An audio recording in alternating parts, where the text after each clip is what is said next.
व्यासपीठावरील मान्यवर, आपल्या मंडळाच्या संस्थापिका आदरणीय प्रतिभाताई, आजच्या व्याख्यानमालेचे दुसरे पुष्प गुंफण्यासाठी निमंत्रित पाहुण्या डॉक्टर रेवतीताई जठार, व्याख्यानमाला प्रमुख उज्ज्वलाताई व उपस्थित श्रोतृवृंद यांना मी मंडळाची अध्यक्षा हेमा वैद्य सविनय नमस्कार करते. पितृबांधवातील स्मृती व्याख्यानमालेचे हे 29वे वर्ष. व्याख्यानमाला सुरू करणाऱ्या आदरणीय माजी अध्यक्षा माणिकताई यांना नक्कीच आनंद होत असणार, कारण इवलसे रोप लाभी आले द्वारी, तयाचा वेलू गेला गगनावरी या संत ज्ञानेश्वर माऊली रचित गाण्याच्या पंक्ती चपखल इथे बसतात. संत साहित्य वाङ्मय लिहिणाऱ्या माऊलींची 750वी जयंती वर्ष चालू आहे. रोप व बहादर वृक्ष म्हणण्यापेक्षा वेलू म्हणूया, कारण वेलीच्या फांद्या फार चिवट असतात व आधार मिळाला की त्यांना धरून ती वेल वृद्धिंगत होत असते. व्याख्यान म्हणजे काय? तर व्याख्यान म्हणजे भाषण, प्रवचन किंवा उपदेश. माला म्हणजे फुलांची किंवा रत्नांची मालिका, म्हणजे व्याख्यानांची एका पाठोपाठ एक होणारी शृंखला म्हणजे व्याख्यानमाला. वर्षभर होणाऱ्या कार्यक्रमांमध्ये स्मृती व्याख्यानमाला मानबिंदू ठरली आहे. मार्गदर्शन करणाऱ्या आमच्या प्रतिभाताई वक्ते व विषय सुचवतात आणि एक वैशिष्ट्य म्हणजे शिस्तबद्ध कार्यक्रमाची आखणी व वेळ काटेकोर पाळण्याचं बंधन. यामुळे आपल्या प्रत्येक कार्यक्रमाचं सादरीकरण योग्य रीतीने पार पाडायला मदत होते. वेळ थोडा विलंब न होता व्याख्यानं सुरू होतात. हे व्याख्यानमालेचे खास वैशिष्ट्य.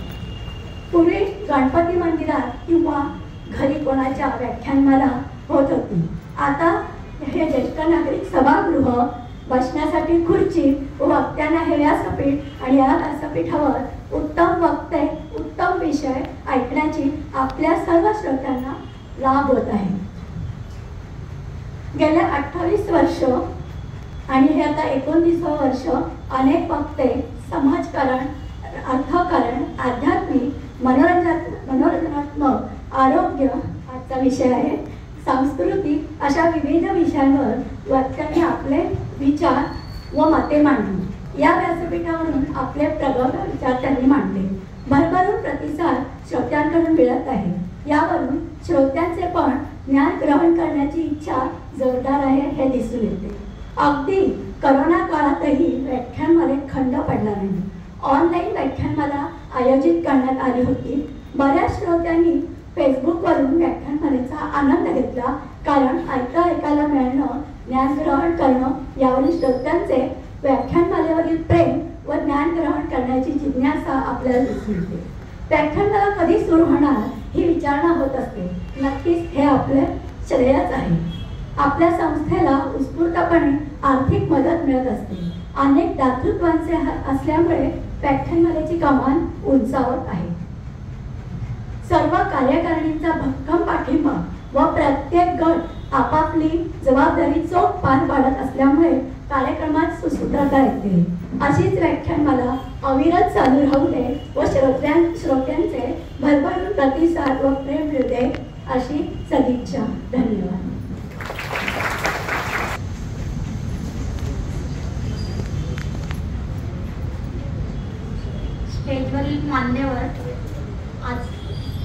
स्टेजवरील मान्यवर, आजच्या आपल्या प्रमुख पाहुण्या प्रतिभाताई, हेमाताई, उज्ज्वलाताई आणि बंधू भगिनींनो, तुम्हाला सगळ्यांना सस्नेह नमस्कार.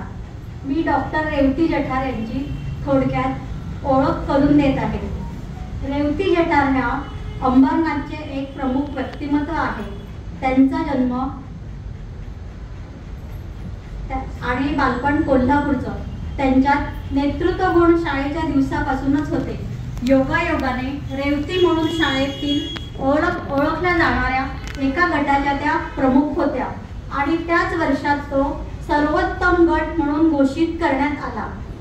त्यांनी BSc करून आपल्या कारकिर्दीला सुरुवात केली. भौतिकशास्त्रात त्यांना केवळ डिस्टिंक्शन मिळाले नाही, तर विद्यापीठात त्यांनी 2रा क्रमांक मिळविला. महत्वाकांक्षी असल्याने त्यांनी मिरज वैद्यकीय महाविद्यालय आणि वाडिया मॅटर्निटी मुंबई येथून वैद्यकीय शिक्षण घेऊन पुढे वाटचाल सुरू ठेवली.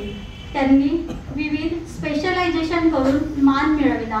त्यापैकी एक होता ग्लासगो विद्यापीठातील क्वीन मदर हॉस्पिटलमधील अल्ट्रासाउंड कोर्स.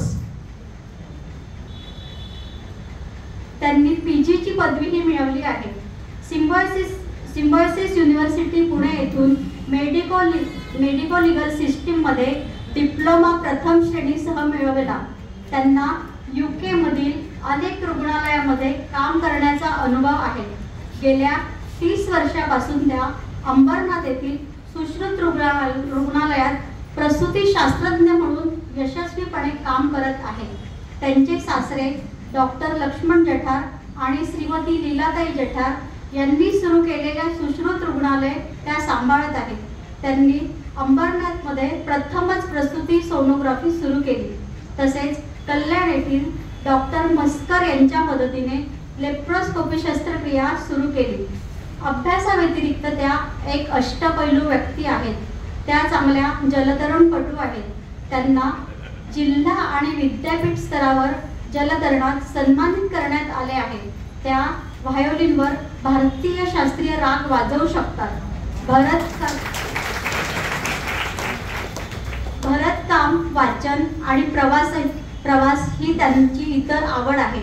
त्यांचे पती रोटेरियन डॉक्टर हेमंत जठार हे अंबरनाथ आणि UK दोन्ही ठिकाणी काम करणारे यूरोलॉजिस्ट आहेत. ते दोघेही पॉल हेरिस फेलोज आहेत. मोठ्या प्रमाणावर प्रवास केल्यामुळे रेवती जठार यांनी विनरव्हिलच्या फ्लोरेन्स आणि कोटा किनाबालू येथे 7 ट्रिनियन कॉन्फरन्स आणि 2 आंतरराष्ट्रीय अधिवेशनांना हजेरी लावली आहे.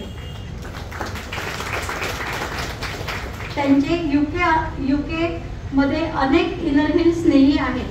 त्यांच्या मैत्रीमुळे जठारांना त्यांच्या कॉफी क्लबच्या योगदानातून 25,000 रुपयाची देणगी मिळाली. त्यांचा विनियोग त्यांनी वाकडी गावातील पाणी प्रकल्पासाठी केला. त्या पॉल हेरिसच्या सहकारी आहेत. त्यांच्या अध्यक्षपदाच्या काळात त्यांनी उल्हासनगर येथील सर्वानंद रुग्णालयाला 6 लाख किमतीची 2 मूत्रपिंड डायलिसिस यंत्रे आणि 1 लाख किमतीची डायलिसिस बेड दान केले. त्यांनी UK मध्ये अनेक इनरव्हिलच्या डिस्ट्रिक्ट चेअरमन, श्रीलंका आणि दक्षिण आफ्रिकेतील मान्यवर आणि सदस्य यांच्या भेटी घेतल्या आहेत. अनुकरणीय मानवतावादी सेवेसाठी त्यांना 2014 मध्ये रोटरी इंटरनॅशनल कडून सर्वोत्कृष्ट रोटेरियन जोडीदाराचा पुरस्कार मिळाला. इनरव्हिल क्लब 314च्या 2008 ते 2009च्या 5 डिस्ट्रिक्ट चेअरमन आहेत. अशा या पाहुण्यांकडून आपण आरोग्याविषयी ऐकूया. आता पुढील सूत्र मी दीपाताईंकडे देते. धन्यवाद. दर्शन करण्यासाठी आपल्याला डॉक्टर रेवती जठार वक्त्या म्हणून लाभले आहेत. त्यांचे आरोग्य क्षेत्रात मोठे योगदान आहे. तर मी त्यांना विनंती करते की त्यांनी आपल्या व्याख्यानाला सुरुवात करावी.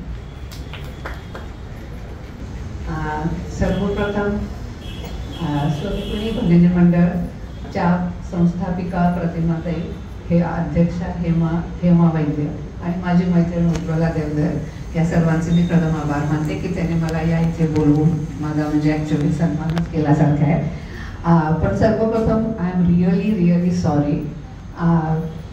हेमाताईच्या भाषणात होतं की आम्ही अगदी वेळेवर सगळं करतो वगैरे आणि माझ्यामुळे आज त्याला थोडा तडा गेलाय. पण देर वॉज सम ट्रॅफिक आणि हे मेट्रोचं काम झाल्यामुळे मला जरा पुढे मागे करायला लागलं आणि त्यामुळे मला थोडा नाही बऱ्यापैकी वेळ झाला. त्यांनी मला 3:45ला सांगितलं होतं, मी ते 4:10ला पोहोचले. त्याबद्दल सगळ्यांची तुमची मी फारच माफी मागते.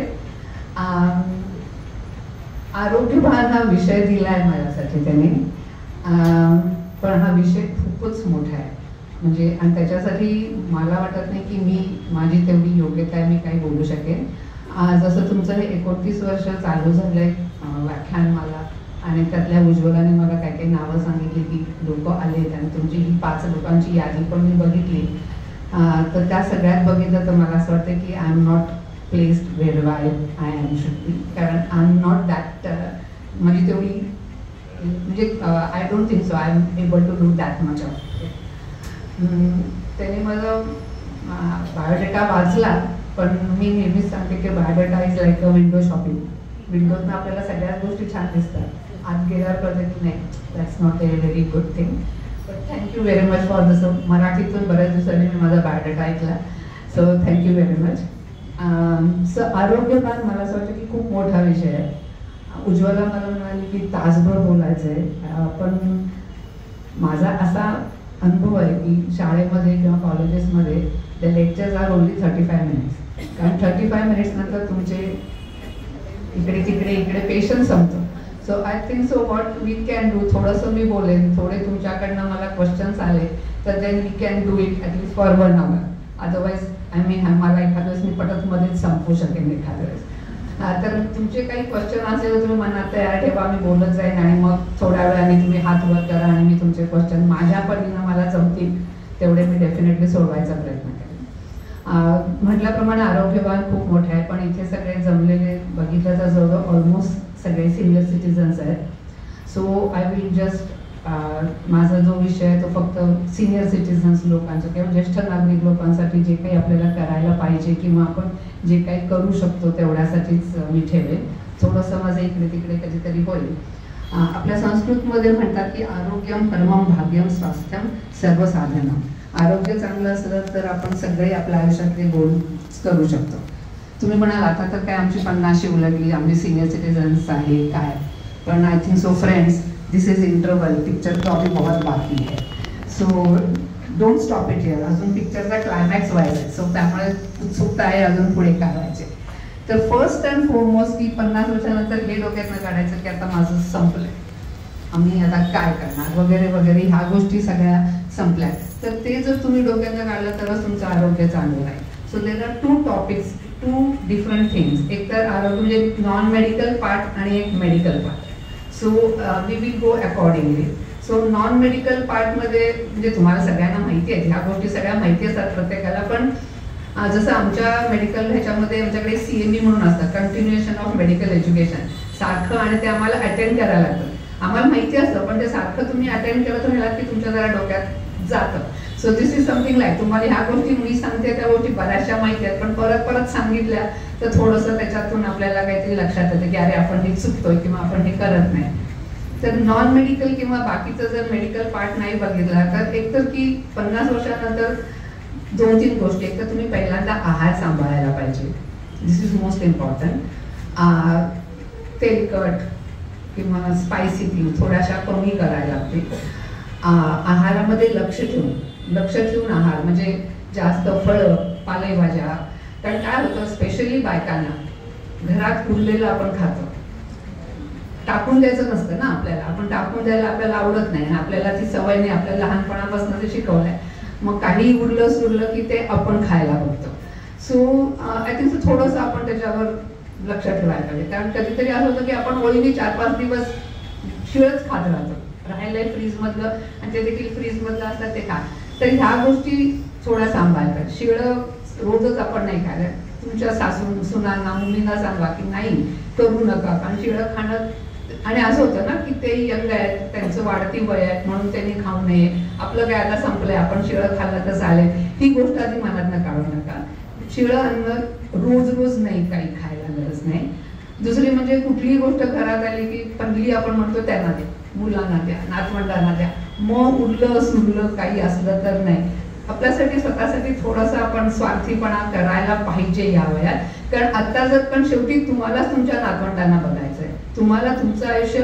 आणि असं आहे शेवटी आज नाही उद्या आपण ठीक आहे जगातनं जायचंय वगैरे सगळी गोष्ट जरी असली तरी जोपर्यंत आपण ह्या इथे आहोत तोपर्यंत आपण आपल्या पायावर स्वतः सगळं करत राहायला पाहिजे. आणि त्याच्यासाठी आपल्यालाच आपल्याला बघायला पाहिजे, कोणीही बघत नाही. हल्ली इतकं जग फास्ट झालंय की मुलं, नातवंड, सुना, मुलं सगळे आपापल्याच्यामध्ये इतकी बिझी असतात की आपल्याकडे बघायला कोणाला वेळ नाही. सो आपण हे आपल्या लक्षात ठेवून हे आपल्यालाच आपल्याला करायला पाहिजे. सो खाण्यापिण्यामध्ये दूध घ्यायला पाहिजे स्पेशली, कारण आता म्हणजे इव्हन जेंट्स असो किंवा बायका दोघंही असलो 50-60 नंतर आपली हाडं ठिसूळ व्हायला लागतात. ठिसूळ व्हायला लागलं तर त्यामुळे आपल्याला दूध आणि ह्या गोष्टी थोड्या तरी घ्यायलाच पाहिजेत. दूध, चीज ह्या गोष्टी. कारण काय होतं, तुम्ही ह्याच्यानंतर आपले 60 नंतर आपला बॅलन्स जातो. पटकन आपल्याला उठता येत नाही, पटकन कुठे जाता येत नाही, कुठेतरी काहीतरी मध्ये झालं तर पडून जातो. आणि the first thing is fracture. आणि फ्रॅक्चर इज वन थिंग की ही that is worst thing. Specially आपल्या जर हाडात म्हणजे कमरेच्या हाडाचं जर फ्रॅक्चर झालं तर इट इज रिअली पेनफुल तुमच्यासाठी, लोकांसाठी, सगळ्यांसाठी. सो किंवा हाताची बरेच वेळा कॉमन फ्रॅक्चर इज हाताचं. बायकांच्या मध्ये बऱ्याच वेळेला हाताचं फ्रॅक्चर होतं आणि हे फ्रॅक्चर हील व्हायला यंग एजमध्ये 3 आठवडे लागतात, आपल्यासाठी 6 आठवडे लागतात. सो तेवढं तुम्हालाही त्याचं म्हणजे सगळ्यांना तुमचं करायला लागतं, तुम्हालाही ते सांभाळायला लागतं. सो त्याच्यासाठी कॅल्शियम ह्या गोष्टी किंवा सप्लिमेंट्स घ्यायच्या. जर नाही जमत आहे तुम्हाला तर मग तुम्ही कॅल्शियमच्या गोळ्या घ्या. म्हणजे आता डॉक्टरना विचारून वगैरे, कारण कुठलीही कॅल्शियमची गोळी नाही चालत. There are some specific tablets असतात की जे calcium along with there is one ingredient cholecalciferol, ते असल्याशिवाय तुमचं ते कॅल्शियम ॲब्सॉर्ब होत नाही. सो त्या गोष्टी किंवा मग तुम्ही भाज्या वगैरे जर व्यवस्थित खाला तर त्याच्यातूनही तुम्हाला भरपूर कॅल्शियम मिळतं. पण म्हणजे कॅल्शियम तुम्हाला पाहिजे, व्हिटॅमिन B12 तुम्हाला भरपूर पाहिजे. तर ह्या गोष्टींसाठी फळं रोज पाहिजेत, कच्च्या भाज्या रोज खायला पाहिजे, दूध प्यायला पाहिजे. नॉनव्हेज खात असाल तर काहीच प्रश्न नाही, आठवड्यातनं 2दा जरी तुम्ही चिकन आणि बिकॉज हाय प्रोटीन. कारण ह्या आपल्याला कुठे जरी थोडंसं जरी लागलं तरी ते हील व्हायला इट टेक्स टाइम. कारण त्याच्यासाठी आपल्या अंगात प्रोटीन जास्त असले तरच होतं. तुम्ही जर कमी खाणं आणि ह्या सगळ्या दुसऱ्या तुमची इम्युनिटी पण कमी होते. आणि दॅट वॉज द रिझन कोविडमध्ये बरेच सिनियर सिटीजन्स गेले, कारण त्यांची ऑलरेडी इम्युनिटी कमी असेल. तर आपली इम्युनिटी आपणच सांभाळतो. तर त्यासाठी आहार हा खूप महत्त्वाचा आहे. आहारानंतर येतं व्यायाम. व्यायाम म्हणजे मी काय समजते की तुम्ही पळायला लागा किंवा काही करा, पण जास्तीत जास्त यू कॅन वॉक. आणि हल्ली काय झालं की घरातनं बाहेर पडलं की 2 व्हीलर तरी असते किंवा 4 व्हीलर तरी असते. तर जिथे जमेल तिथे चालत राहा, जिथे जमेल तिथे चालत राहा. कुणाचं तरी मैत्रिणीचं घर दुसऱ्या मजल्यावर, लिफ्ट नका वापरू, चालत राहा. जमेल तेवढं, म्हणजे ज्यांना जमत नाही, पायाला मध्ये काही प्रॉब्लेम्स आहे नाही, पण जितकं तुम्ही चालत राहाल. कारण असं झालंय ना की हल्ली व्हेकल्स इतके झाले की आणि इतकी सवय झाली आहे, म्हणजे इथून इथे जायचं असलं तरी कोणाला तरी 2 व्हीलर लागते किंवा अरे बापरे इतक्या लांब जायचंय का, मग आपल्याला एक गाडी किंवा रिक्षा तर असं तुम्ही बाहेर पडल्या मिळतात, नसेल तर ते रिक्षेवाले विचारतात तुम्हाला कुठे जायचंय कुठे जायचं. पण जिथे जमेल जितकं जमेल तेवढं चालत राहा. कारण ह्या वयामध्ये आपल्याला बाकीचे एक्सरसाइज नाही करताय, पण ऍटलिस्ट वी कॅन वॉक. आणि वॉक म्हणजे तुम्हाला जमत असेल तर क्रिस्प वॉकिंग म्हणतात, जे पटपट चालायचं किंवा तुमच्या पेसने. असं नाही की तुम्ही आज उठला तर उद्या, म्हणजे मी आज सांगितलं मग चालले उद्या 1 मैल चालायला नाही. जेवढं आपल्याला आज जमेल तेवढं चालायचं. मग ते थोडं वाढवत जायचं. आणि देन वन डे तुम्ही भरपूर चालायला लागाल. आणि सकाळच्या वेळा तुम्ही चालला तर तुम्हाला त्याच्यातनं मग थंड हवा पण असते, थोडी शांतता पण असते. So even like a meditation पण थोडंसं होतं. सो आणि मी म्हटलं तसं जिथे चालता येईल तिथे चालत राहिलं तर दॅट इज. शिवाय हे सोडून जर तुम्हाला काही योगा करायचे असतील, काही एक्सरसाइज करता येत असतील तर ते जरूर करा.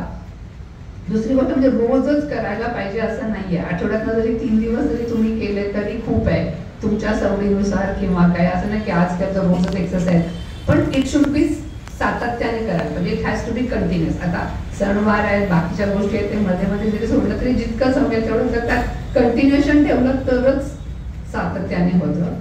तिसरी गोष्ट म्हणजे ह्याच्यामध्ये वयामध्ये मी एवढंच म्हणते की कारण दिस इज द एज, सगळ्यांची वजन वाढतात. म्हणजे इट इज बट नॅचरल. म्हणजे हॉर्मोन्समुळे आपले हॉर्मोन्स कमी होतात म्हणून वाढतात, पण म्हणजे वजन वाढतात. तर ते वजन वाढण्याचं खाणं पिणं तर आपण कमी करू शकत नाही. तर व्यायाम इज द ओनली वे की वी कॅन कीप तेवढ्याच ह्याच्यासाठी जेवढं आपल्याला मेंटेन करता येईल तेवढं वजन. कारण वजन तुम्ही किती म्हणजे आम्ही तर काही नाही, अर्धीच पोळी खातो तरी वजन वाढतच आहे. पोळी खाण्याबद्दलचा प्रश्न नाही आहे. You have to burn your energy, तरच वजन कमी होतं. खायला तर माझी तुमची जेवढी उंची आहे किंवा जेवढं तुमचं वजन आहे त्याला जेवढं खायला पाहिजे तेवढं तुम्हाला खायलाच पाहिजे.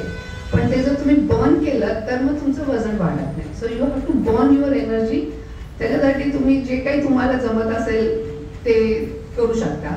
म्हणजे काही काही लोक म्हणजे इथे असणारे धावत पळत पण असतील. So I am very happy जर ते मॅरेथॉन वगैरे पण करत असतील तर जरूर तर चालू ठेवा तो मॅरेथॉन. कारण मी पण माझं पहिलं marathon I did it at 60. ते देखील I did it at 10 kilometre. माहीत नाही कसं केलं पण केलं. पण so that's what my that should be some की नाही करायचं आहे आपल्याला. आणि आता तुमच्याकडे वेळ आहे. असं नाही की तुम्हाला जॉबला जायचं आहे किंवा काही बाकीच्या घरच्या रिस्पॉन्सिबिलिटी थोड्याशा बाजूला ठेवून ह्या गोष्टी करायला हरकत नाही. सो हे झालं व्यायामचं झालं. तिसरी गोष्ट म्हणजे खूप महत्त्वाची गोष्ट आहे. ह्या एजमध्ये आपल्याकडे वेळ असतो थोडासा. तर तुमच्या ज्या काही हॉबीज असतील त्या तुम्ही कल्टिवेट करायला पाहिजे. आणि that is the only way तुम्ही तुमचं आयुष्य पुढे व्यवस्थित किंवा आनंदात समाधानात किंवा जे काही करू शकाल. कारण आपल्याला खूप वेळ असतं की लहानपणी आपण काहीतरी गोष्टी केलेल्या असतात आणि नंतर कॉलेजमध्ये त्या सगळ्या सोडून दिलेल्या असतात कारण जमत नाही. तर त्या यू कॅन रिवाइव्ह. सो काही लोकांना वाचन असेल तर, आणि असं नाही की 60 नंतर तुम्ही फक्त धार्मिक पुस्तकच वाचायला पाहिजेत वगैरे असं काही नाही. तुम्ही फिक्शन पण वाचू शकता, नॉवेल्स पण वाचू शकता, पण वाचत राहा. दुसरी गोष्ट वाचायचं असं असतं की जेव्हा तुम्ही झोपायच्या वेळेला वाचा तेव्हा नक्की तुम्हाला छान झोप येते. पहिलं 2 पानं वाचली की बहुतेक तुम्हाला गाढ झोप येईल. पण म्हणजे वाचन कुठल्याही प्रकारचं असो, म्हणजे सगळ्यांनाच असते आवड असे नाही. ज्यांना वाचनाची आवड आहे त्यांनी वाचन करावं. बायकांना बऱ्याच वेळा विणकामाची आवड असते आणि जी आपली विसरून गेलेलो असतो की ह्याच्यामध्ये, तर तुम्ही परत चालू करू शकता, विणकाम करू शकता. कुणाला गाणं येत असतं तेच विसरलेलो असतो, कुणाला काही रागदारी आता व्हायोलिन, म्हणजे इव्हन फॉर माझ्या सांगायला व्हायोलिन मी शाळा कॉलेजमध्ये वाजवत होते. शाळेमध्ये असताना वाजवायचे. मेडिकल कॉलेजला गेल्यावर माझं संपूर्ण व्हायोलिन बंद झालं होतं कारण वेळच नव्हता. लग्नानंतरही वेळ नव्हता. तर माझ्या 50व्या वर्षी का त्याच्या आधी माझ्या मुलाने मला व्हायोलिन गिफ्ट दिला. रिझन वॉज डिफरंट, पण त्यांनी दिलं. त्याला माहिती होतं मी वाजवते. आणि मग मी परत चालू केलं आणि इट वॉज रिअली सुटिंग. म्हणजे एक एक्सपिरियन्स माझा असा होता की माझ्या सासूबाई खूप सिरियस होत्या बऱ्यापैकी आणि मी तो क्लासला जायचे व्हायोलिनच्या. आणि मी व्हायोलिनच्या क्लासला गेले आणि 1 तास मी तिथे व्हायोलिन वाजवत होते. आणि त्या लिटरली तासाभरात मी माझ्या सासूबाईंचा आजारपण, बाकीचे सगळे मुलांची शिक्षण सगळं विसरले. आणि जेव्हा मी क्लासमधनं बाहेर पडले तेव्हा माझंच मला फ्रेश वाटलं की अरे की 1 तासभर का होईना मी सगळं विसरून I was just concentrating on my violin and that was my really good thing. So ह्या गोष्टी आपल्याला, म्हणजे माझ्या मुलाने दिलं कारण त्याला त्याची बायको पटवायची होती म्हणून त्यांनी मला व्हायोलिन दिलं. तो पार्ट आपण पण ॲटलिस्ट त्याने मला दिलं आणि त्याच्यामुळे माझ्यातली पहिलं जे मी कधी व्हायोलिन शिकलं होतं ते मी परत शिकायला. सो अशा खूप सुप्त गोष्टी असतात आपल्याकडे की आपल्याला त्या माहिती नसतात की आपण विसरलेले असतो. तर त्या तुम्ही जर करायला लागला तर तुम्हाला त्याच्यातनं एक दुसरा आनंद मिळतो की आपण हे करू शकलो नाही तर आपण आता आपल्याला जमतंय करायला आणि आपण करतोय. फोटोग्राफी असते, म्हणजे बऱ्याच जेंट्सांना, ज्येष्ठ नागरिकांना फोटोग्राफीचा असतो. आता मोबाईलवर असतो तो डिफरंट आहे. मोबाईलवर तुम्ही किती 100 फोटो काढा आणि डिलीट करा, पण real photography, wild life photography किंवा तर ती तुम्ही परत आणू शकता. आणि आता तुमच्याकडे वेळ आहे तर त्याच्यामध्ये काय होतं, तुम्ही जेव्हा ह्या गोष्टी करता तेव्हा तुम्ही स्वतःचे आजार, स्वतःचे पाठीमध्ये काही टेन्शन असतात ते सगळं विसरून थोडा वेळ तरी तुम्ही, and that helps your immunity and that helps your शारीरिक इन जनरल जी वेलबिंग आहे ते होतं. तर हे असे हॉबीज आपल्याकडे खूप असतात. ते आपल्याला हॉबीज काहीच नाही झालं तर नुसते मित्रांची गप्पा मारायची पण काही लोकांना हॉबी असते. गप्पा मारत राहा. ज्येष्ठ नागरिक जर असेल ठीक आहे, इकडे गॉसिप करायचं आधीमध्ये, पण ठीक आहे त्याच्यामधनं आपण बाहेर पडलात ना, म्हणजे सडनली यू डोंट नो, तुम्ही गप्पामध्ये तुमच्या मनाचं सांगू शकता आणि तुम्हाला असं वाटतं की अरे हा मी आज बोलून झालं ना, आता मला खूप बरं वाटतं. सो गप्पा मारा, फिरायला जा. काही लोकांना फिरायची आवड असते पण होत नाही ते. आता तुमच्याकडे वेळ आहे, तुमच्याकडे थोडेसे पैसे पण आहेत तर तुम्हाला फिरायला जाता येईल. म्हणजे काही खूप गोष्टी असतात ना, मी अजून काश्मीर बघितलं नाही, मी हे नाही बघितलंय, मी जितकं जमेल तेवढं तरी आपल्याला आता माहिती आहे. जेवढी आपल्याकडे फिजिकल डिसॅबिलिटी आहे त्यामुळे आपल्याला सगळीकडेच नाही फिरताय, पण जेवढं जमेल तेवढं, म्हणजे असे खूप आपल्या हॉबीज कितीतरी आहेत, लाखो हॉबीज असतात की आपल्याला माहिती नसतात, पण आपण त्या बंद केलेल्या असतात त्या तुम्ही बाहेर काढा. दिस इज द टाइम. कारण मी म्हटलं तसं पिक्चर अजून बाकी आहे, तुम्हाला खूप गोष्टी करता येतात आणि ह्या सगळ्या करता येतील. तर ह्या सगळ्या झाल्या नॉन मेडिकल गोष्टी, तुम्हाला माहिती आहे. पण ॲट द सेम टाइम जेव्हा तुमचं एज वाढायला लागतं मेडिकल प्रॉब्लेम्स पण वाढायला लागतात. बेसिकली ह्या वयामधून डायबेटीस, ब्लड प्रेशर, मी म्हटलं तसं हाडांचं ऑस्टिओपोरोसिस आणि सम कॅन्सर्स, ह्या गोष्टी हळूहळू आपल्याकडे यायला लागतात. सो त्याच्यासाठी आपल्याला जागरूक तर राहायलाच लागतं. बऱ्याच वेळेला आपण असं करतो की हे काय होतं, ह्या वयात ना होतं, असं काही लक्ष देत नाही. तर कुठलीही छोटीशी गोष्ट असते आपल्या जी दैनंदिन जीवनातली, जी आपल्याला वाटतं की अरे हे असं होत नव्हतं आपल्याला पूर्वी आणि आता आपल्याला होत आहे, तर ती लक्षात घेऊन ताबडतोब तुम्ही जर कन्सल्ट डॉक्टरना दाखवलं तर तिथल्या तिथे तुमची बंद होईल. म्हणजे समजा इव्हन फॉर एक्झाम्पल डायबेटीस हा बराचसा जेनेटिक आहे, त्यामुळे तुमच्या घरात तुमच्या आई वडिलांना, काका मामाला कुणालाही डायबेटीस असेल तर तुम्हाला होण्याची शक्यता खूप आहे. होईल असं नाही, होण्याची शक्यता आहे. So every 6 monthly blood sugar check करणं गरजेचं आहे. कारण कधी कुठे तुम्हाला लक्षात नाही येणार आणि मग लक्षात एकदम सडनली तुम्हाला कुठेतरी लागतं, डॉक्टरकडे जाता आणि मग शुगर एकदम 300 आहे वगैरे, मग एकदम शॉक बसतो. त्याच्यापेक्षा जर तुम्ही साधारण 50-60 नंतर एव्हरी 6 मंथ्स किंवा इयरली, आणि स्पेशली ज्यांच्याकडे जेनेटिक हिस्ट्री आहे, त्यांच्या घरामध्ये डायबिटीस आहे त्यांनी तर ही, किंवा बायकांच्या मध्ये स्पेशली जर तुमच्या प्रेग्नन्सीमध्ये तुमचा डायग्नोज झाला असेल, कधी कधी प्रेग्नन्सीमध्ये डायग्नोज होतो आणि प्रेग्नन्सी झाल्यानंतर डायबिटीस वाटत नाही, मग तुम्ही सगळे विसरून जाता की, पण तो डायबिटीस नंतर 50 नंतर परत वर काढतो डोकं. So you have to be careful. आणि डायबिटीस इज इथं म्हणजे माझं म्हणेन की ब्लड प्रेशर असेल चालेल, बाकी काही चालेल, पण डायबिटीस होऊ नये. कारण डायबिटीस हा असा रोग आहे की तो डोक्यापासून पायापर्यंत प्रत्येक गोष्टीवर अफेक्ट करतो. म्हणजे स्किन असो, ब्रेन असो, हार्ट असो, तुमच्या नर्व्स असतो, तुमच्या व्हेसल्स असतो, सगळीकडे डायबिटीस इफेक्ट करतो. सो डायबिटीस कंट्रोलमध्ये राहणं हे खूप खूप महत्त्वाचं आहे. त्याच्यामध्ये काहीतरी चुकीच्या गोष्टी आहेत की बटाटा खायचा नाही, भात खायचा नाही वगैरे, ह्या सगळ्या मिथ्स आहेत. असं काही असत नाही. बेसिकली डायबिटीसमध्ये मी मगाशी म्हटलं तसं व्यायाम बंद केलं तुम्ही, कारण तुम्ही भले भात खा आणि बंद करा.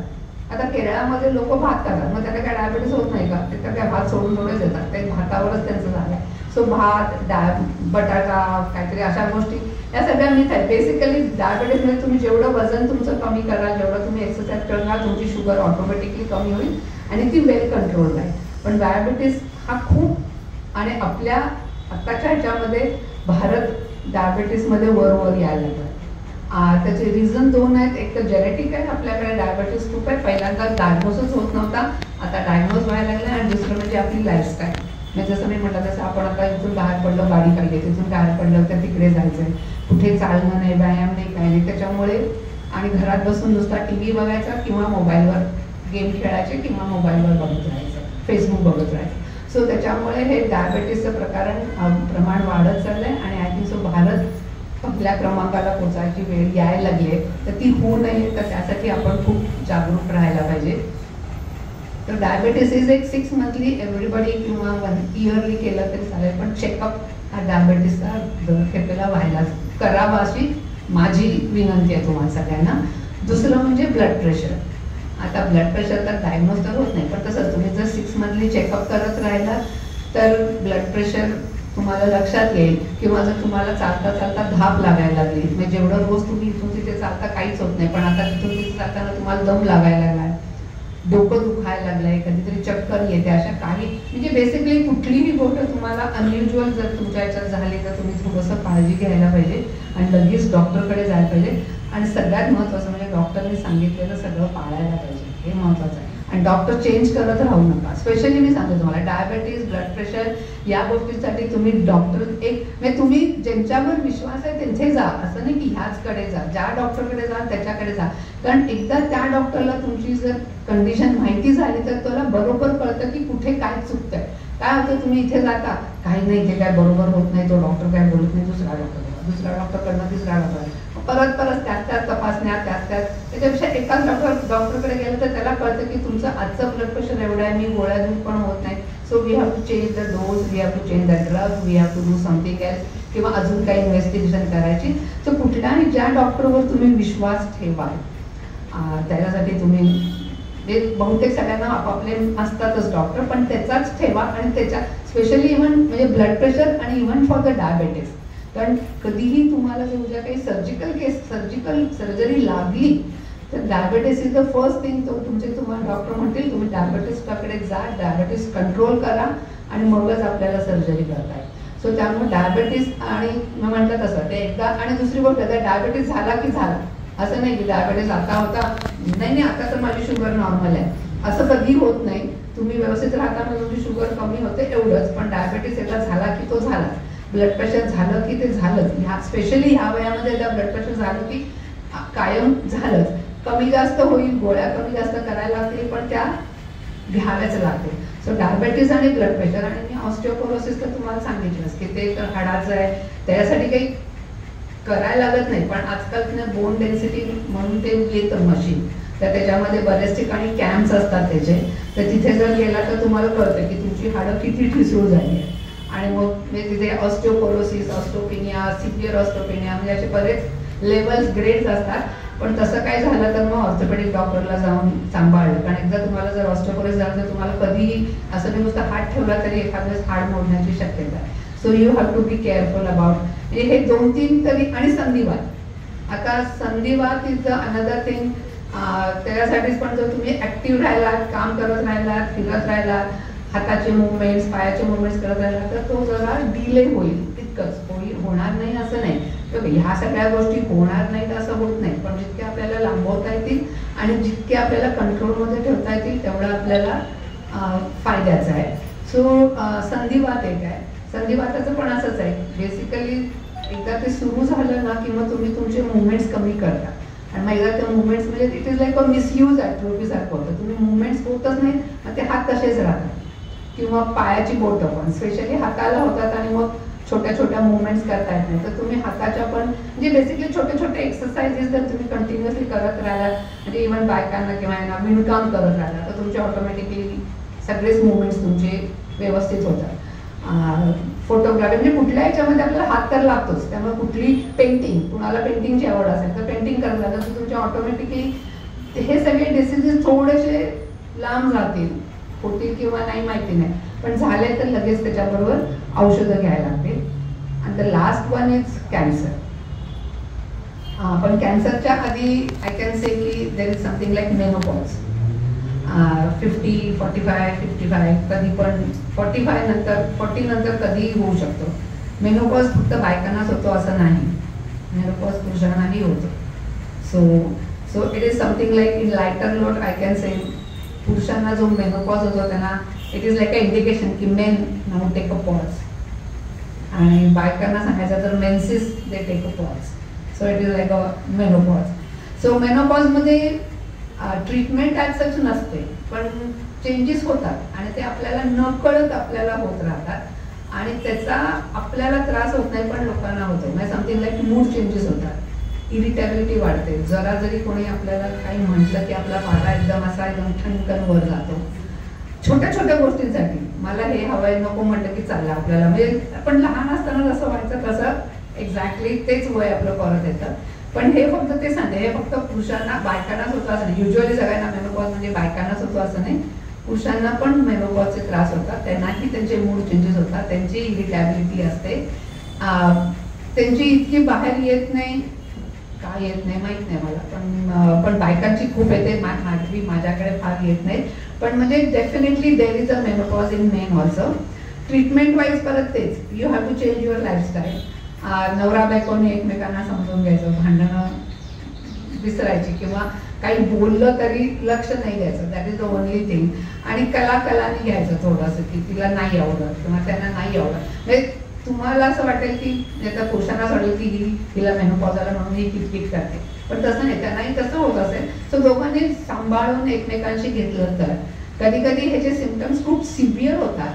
आणि जेव्हा सिव्हिअर होतील, म्हणजे आता समजा हॉट फ्लशिंग, आता इथे एवढा फॅन चालू आहे तरी कोणातरी थंडी वाजेल, किंवा जर AC चालू आहे तरी कोणातरी घाम येईल. So there are 2 extremes of it. जो स्लीप डिस्टर्बन्सेस होतात तर ते पुरुषांना पण होतात, बायकांना पण होतात. सो स्लीप डिस्टर्बन्सेस होतात, ह्या सगळ्या गोष्टी होतात. जर ह्या एक्स्ट्रीम व्हायला लागल्या की ज्यांनी आपलं आयुष्य रुटीन आयुष्य पण जर बंद पडायला लागलं किंवा त्याच्यामध्ये प्रॉब्लेम यायला लागले तर मात्र डॉक्टरना कन्सल्ट करायला हरकत नाही. मेडिसिन्स आहेत पण शक्यतो जमेल तेवढं, कारण हा मेनोपॉज असा कंटिन्युअस राहत नाही. म्हणजे आता सुरू झाला तर 70 वर्षापर्यंत मेनोपॉज राहत नाही. जोपर्यंत आपले हॉर्मोनल चेंजेस होत राहतात, जेव्हा ते सेटल होतात तेव्हा ऑटोमॅटिकली हे बंद होतं. पण ती पहिली पेरीमेनोपॉज पासून मेनोपॉज होऊन मेनोपॉज झाल्यानंतर एक 5-7 वर्ष ही खराब असतात. तर त्याच्या आणि काय होतं, that is the only time आपली मुलं तेव्हा शिक्षक असतात. त्यांची अशी सगळी म्हणजे ते शिक्षण घेऊन पुढे काय करायचं हे प्रॉब्लेम. त्यामुळे ते प्रॉब्लेम आणि आपले प्रॉब्लेम असे ते 1+1 प्रॉब्लेम होत जातात. सो सगळी घरामध्ये टेन्शनवालं वातावरण तयार होतं. So this is also common. त्यासाठी काही अगदी लगेच, म्हणून ह्याच्यासाठी मी म्हणते की हॉबीज, व्यायाम, गप्पा, बाकीच्या ह्याच्यामध्ये तुम्ही घेतलात ना की हे ऑटोमॅटिकली ह्या सगळ्या प्रॉब्लेम तुम्हाला कळणार आहे, तुम्हाला कधी आला मेनोपॉज आणि कधी गेला. So that is another thing is menopause. आणि the next is cancer. This is again very serious thing. पुरुषांच्या मध्ये cancer is like a prostate cancer is very common after 50 किंवा म्हणजे बाकी सगळेच कॅन्सर, खूप कॅन्सरचे प्रकार आहे पण जे साधारण आहे ते ह्या वयामध्ये prostate cancer is very common. Actually prostate cancer is not a very lethal, म्हणजे you don't die because of cancer, you die because of other things. पण त्याची लक्षणं तुम्ही लक्षात ठेवून you have to go to the doctor. म्हणजे basically तुमची लघवी तुम्हाला जास्त व्हायला लागतं, म्हणजे रात्रीनं तुम्हाला 2, 3, 4 वेळा उठायला लागतं किंवा एकदा जाऊन आलं तरी परत जायला लागतं. सो बेसिकली युरिनमध्ये तुम्हाला युरिन पास करताना आणि युरिन करताना खूप प्रॉब्लेम्स येतात. So you have to consult the doctor. म्हणजे इव्हन जनरल एक्झामिनेशनमध्ये पण जनरल चेकअपमध्ये करा, कारण देर आर 2 थिंग्स. एक बेनाईन प्रॉस्टेट असतं आणि एक कॅन्सरच असतं. Benign prostate is also gives you trouble, all these things. आणि त्याला that is because it is a benign, म्हणजे इट इज नॉट अ कॅन्सरच, पण त्याने तुमचं सगळं लाईफस्टाईलच बदलून जातं. म्हणजे इव्हन डायपर घालापर्यंत वेळ येते, कारण प्रत्येक ठिकाणी तुम्ही गेला तर तुम्हाला टॉयलेट मिळेलच असं नाही वगैरे. सो त्याच्यासाठी पण आता औषधं सुरू झाली आहेत आणि आता लेझर ऑपरेशन्स आणि मेडिसिन तर खूप वास्ट आहे. सो पण ते डायग्नोज व्हायला पाहिजे आणि ते जायला पाहिजे. सगळ्यांच्यात काय होतं ना की आपण गप्पामध्ये सांगतो अरे मला असं होत आहे, मग तो म्हणतो अरे नाही या वयात होतं तसं. म्हणजे बायका पण आणि पुरुष पण, बायकांच्यात तर डेफिनेटली होतं हे ना असं होतं ग, जाऊ दे काय करू नको तू, उगाच डॉक्टरकडे जाशील, पैसे घालतात फुकट, सांगतील आपलं इन्व्हेस्टिगेशन काय. तर असं नका करू. तुम्हाला जर नाही, स्पेशली जेंट्स लोकांना, म्हणजे बाकीचे तर कॅन्सर असतातच पण हा एक मेन कॅन्सर आहे की ह्या वयात होतो आणि म्हणजे बिनाईन असतो आधी आणि तो एखाद वेळेस कधी कधी कॅन्सर स्टेजमध्ये म्हणजे नंतर होतो. सो पहिल्यांदाच बिनाईन असताना जर तुम्ही ट्रीटमेंट घेतली तर त्याने बिकम्स व्हेरी इझी. आणि आता लेझर ऑपरेशन, दुर्गणितनं ऑपरेशन सगळं इझी झालं आहे. So it is not a very difficult. पण त्या वेळेला डॉक्टरकडे किंवा I think so it is only basic PSI म्हणून असतो, प्रोस्टॅटिक समथिंग इन्व्हेस्टिगेशन आहे. It is a blood test. त्याच्यावर नाही तुम्हाला कळतं की तुम्हाला कॅन्सर होण्याची शक्यता आहे किंवा नाही. आणि that is also sometimes it is a genetic, म्हणजे जर तुमच्या घरात कोणाला असेल तर होण्याची शक्यता आहे. बायकांच्यामध्ये म्हटलं तर देर are so many things. Cervical cancer आहे, युट्राईन कॅन्सर आहे, ओव्हॅरियन कॅन्सर आहे. आणि मी म्हणते त्याचप्रमाणे की ह्याच वयामध्ये तुम्ही गप्पामध्ये सांगता पांढरं पाणी जात आहे, मधनच लाल जात आहे की नाही ग तू काही करू नको, ही पहिली रिॲक्शन सगळ्यांची असते आणि that is the worst thing. आणि अगेन त्याच्यामध्ये मला सांगायचं की आत्ता ह्या जगामध्ये आपल्या ह्याच्यामध्ये cervical cancer is the highest cancer. म्हणजे दिस इज द फर्स्ट नंबर आहे कॅन्सरचा. वर्षामध्ये साधारण 1.5 लाख बायकांना कॅन्सर होतो, सर्वायकल कॅन्सर. त्यातल्या 75,000 बायका कॅन्सरने मरतात. So that means every day 20 बायका कॅन्सरने, cervical cancer, I am not talking about any other cancer, cervical कॅन्सरने 20 बायका रोज आपल्या भारतामध्ये मरतात. I think so this is very bad situation. आणि हे ओनली बिकॉज आपल्याकडे अवेअरनेस नाही आहे. आणि अवेअरनेस नाही म्हणजे मी म्हटल्याप्रमाणे आमच्याकडे माझ्या आईला असं झालं होतं, माझ्या आजी सासूला पण झालं होतं, काही नाही होत. ही जी आपली एक जी मेंटॅलिटी जी पहिल्यापासून आपल्या डोक्यात बसली आहे ती काढायला पाहिजे. एव्हरी 3 years किंवा every 3 years you have to have a pap smear after age of 40 किंवा 45. 3 किंवा 5 years मध्ये पॅप स्मिअर व्हायलाच पाहिजे. पहिला पॅप स्मिअर जो तुमचा खराब लागला, म्हणजे नॉट कॅन्सर नसेल असं नाही, पण पहिला हे जर लागला तर एव्हरी मंथली तुम्हाला तो करायला लागेल जोपर्यंत तो नॉर्मल येत नाही. आणि जर तुमचा सर्वायकल कॅन्सर जर नॉर्मल आला तर every 3 years you have to go on doing. Period जाऊ दे न जाऊ दे काही नाही, त्याच्याशी काही संबंधच नाही. पिरियडचा आणि सर्वायकल कॅन्सरचा काही संबंध नाही. So you have to do that. So cervical cancer आणि आता तर म्हणजे आता लकीली एवढा मोठा ग्रुप मिळाला आहे मला. Cervical cancer is the only cancer which can be prevented आणि त्याच्यासाठी आपल्याकडे व्हॅक्सिन आलं आहे. सो माझं म्हणणं आहे की तुमची मुलं असतील की नाही माहीत नाही, पण तुमची नातवंड नातींना स्पेशली 9 ते 14 वर्षाच्या नातींना please please please cervical vaccine द्या. म्हणजे माझी कळकळीची विनंती आहे, कारण this is the only cancer you can prevent, but you have to give that vaccine. आपण बाकीची 100 व्हॅक्सिन देतो. आजकालच्या जर मला तुमच्या नातवंडांच्या मध्ये बघितलं ना तर एवढी फाईल असते. म्हणजे मी म्हटलं माझ्या मुलांना पण मी एवढी व्हॅक्सिन दिली नाही, एवढी मी माझ्या नातवाला दर महिन्याला घेऊन जाते आणि व्हॅक्सिन देते. सो त्याच्यामध्ये एक सर्वायकल व्हॅक्सिन देण्यामध्ये काहीच प्रॉब्लेम नाही आणि ते देखील 9 ते 14 वर्षापर्यंत द्यायचं आहे. 2 डोसेस द्यायचे असतात, एक आणि पहिला डोस आणि मग नंतर 6 महिन्यांनी. And then you are covered 99% you are covered for cervical cancer. So I think so ही म्हणजे खूप म्हणजे तुम्ही हे बाकीकडे अवेअरनेस करा, शाळामधनं द्या, तुमच्या पेडियाट्रिशियन तुम्हाला देतात. आता काही आमच्या इनोव्हेच्या संस्था पण we are doing free of charge काही काही ठिकाणी. आम्ही आमच्या म्हणजे गोळा करतोय स्पॉन्सरशिप आणि डोनेशन आणि आम्ही मुलींना देतो. पण तुम्ही सगळ्यांनी सहभाग केला, सहकार्य केलं तरच होईल. पण this is the only cancer which can be prevented. आणि म्हणजे मला हे नाही म्हणायचं की मुलींनाच द्या, इव्हन मुलांनाही 9 to 14 द्यायला पाहिजे. कारण there is one penile cancer and there is one laryngeal cancer which is because this cancer is because of virus. It is a HPV virus आहे आणि तो व्हायरस पेनाइल कॅन्सर पण होतो आणि लॅरिंजियल कॅन्सर होतो. तर मुलांनाही असं नाही की फक्त मुलींनाच द्यायचं आहे, मुलांनाही द्यायला पाहिजे. पण आपलं सर्वायकल कॅन्सर हे इतकं जास्त आहे म्हणून आम्ही वी आर टार्गेटिंग मुली. पण जिथे जमेल तिथे मुलांनाही 9 to 14 मध्ये 2च व्हॅक्सिनचे डोस द्यायचे. इफ काही मुली जर तुमच्या 14 वर्षाच्या नंतर आहेत, 17 आहेत, 20 आहेत तर then you have to give 3 doses. 0, 3 आणि 6 3 डोसेस द्यायला लागतील. I know it is expensive, म्हणजे साधारण 1100 रुपये वगैरे किंमत आहे एका व्हॅक्सिनची. पण फक्त तुमच्या आयुष्यासाठी आय थिंक सो 1100 रुपये मला नडणे पुढे कॅन्सर होऊन करण्यापेक्षा आता 1100 रुपये घालणं काही फार मोठी गोष्ट नाही आहे. सो इव्हन मुलांनाही व्हॅक्सिन द्यायला पाहिजे. आणि ॲक्च्युली तुम्ही जर तुमच्या पेडियाट्रिशियनच्या त्या लिस्टमध्ये बघितलं तिथे आहे, पण आय डोंट नो का लोक देत नाही. म्हणजे त्याचा जो इम्युनायझेशन शेड्यूल येतं पूर्ण त्याच्यामध्ये HPV म्हणून आहे. It is not a cervical cancer पण HPV व्हॅक्सिन आहे. तर प्लीज सगळ्यांनी ते द्या, कारण it is very serious thing आपल्याकडे. आणि this is the first cervical cancer is the first one and then comes the breast cancer. So आपल्याला आणि विच कॅन बी प्रिव्हेंटेड म्हणून आमचं चाललंय. आणि दुसरं म्हणजे एक तो झाला सर्वायकल कॅन्सर. पण म्हणजे इव्हन बायकांना काहीही म्हणजे तुमचा पिरियड गेला किंवा पिरियड अजून जातोय आणि तुम्हाला खूप ब्लिडिंग होत आहे किंवा तुम्हाला वाईट डिस्चार्ज होतं किंवा even for that matter intercourse नंतर तुम्हाला ब्लिडिंग होत आहे, आधेमध्ये पण स्पॉटिंग होत आहे, काहीही ह्याच्यामधलं झालं तर फर्स्ट थिंग इज डॉक्टरकडे जायला पाहिजे. डॉक्टर तुम्हाला इन्व्हेस्टिगेशन सांगतील, सर्वायकल पॅप्समिअर सांगतील त्याच्यामध्ये आपल्याला. आणि आता पॅप्समिअरमध्ये पण देर इज वन मोर ज्याच्यामध्ये आपल्याला हा जो व्हॅक्सिन व्हायरस आहे तो पण आपल्याला मिळतो. सो यू नो एखाद्या प्रत्येक खेळाला ह्या ज्या सगळ्या कंप्लेंट्स आहेत त्या काय नॉर्मलच म्हणजे कॅन्सरच असेल असं नाही आहे. दिस मे बी बिकॉज तुमचा पेरिमेनोपॉझल एजमध्ये पण ह्या कंप्लेंट्स येतात. पण जर तुम्हाला त्या पॅप्समिअरमध्ये जर व्हायरस मिळाला तर then you are little bit more susceptible for cervical cancer.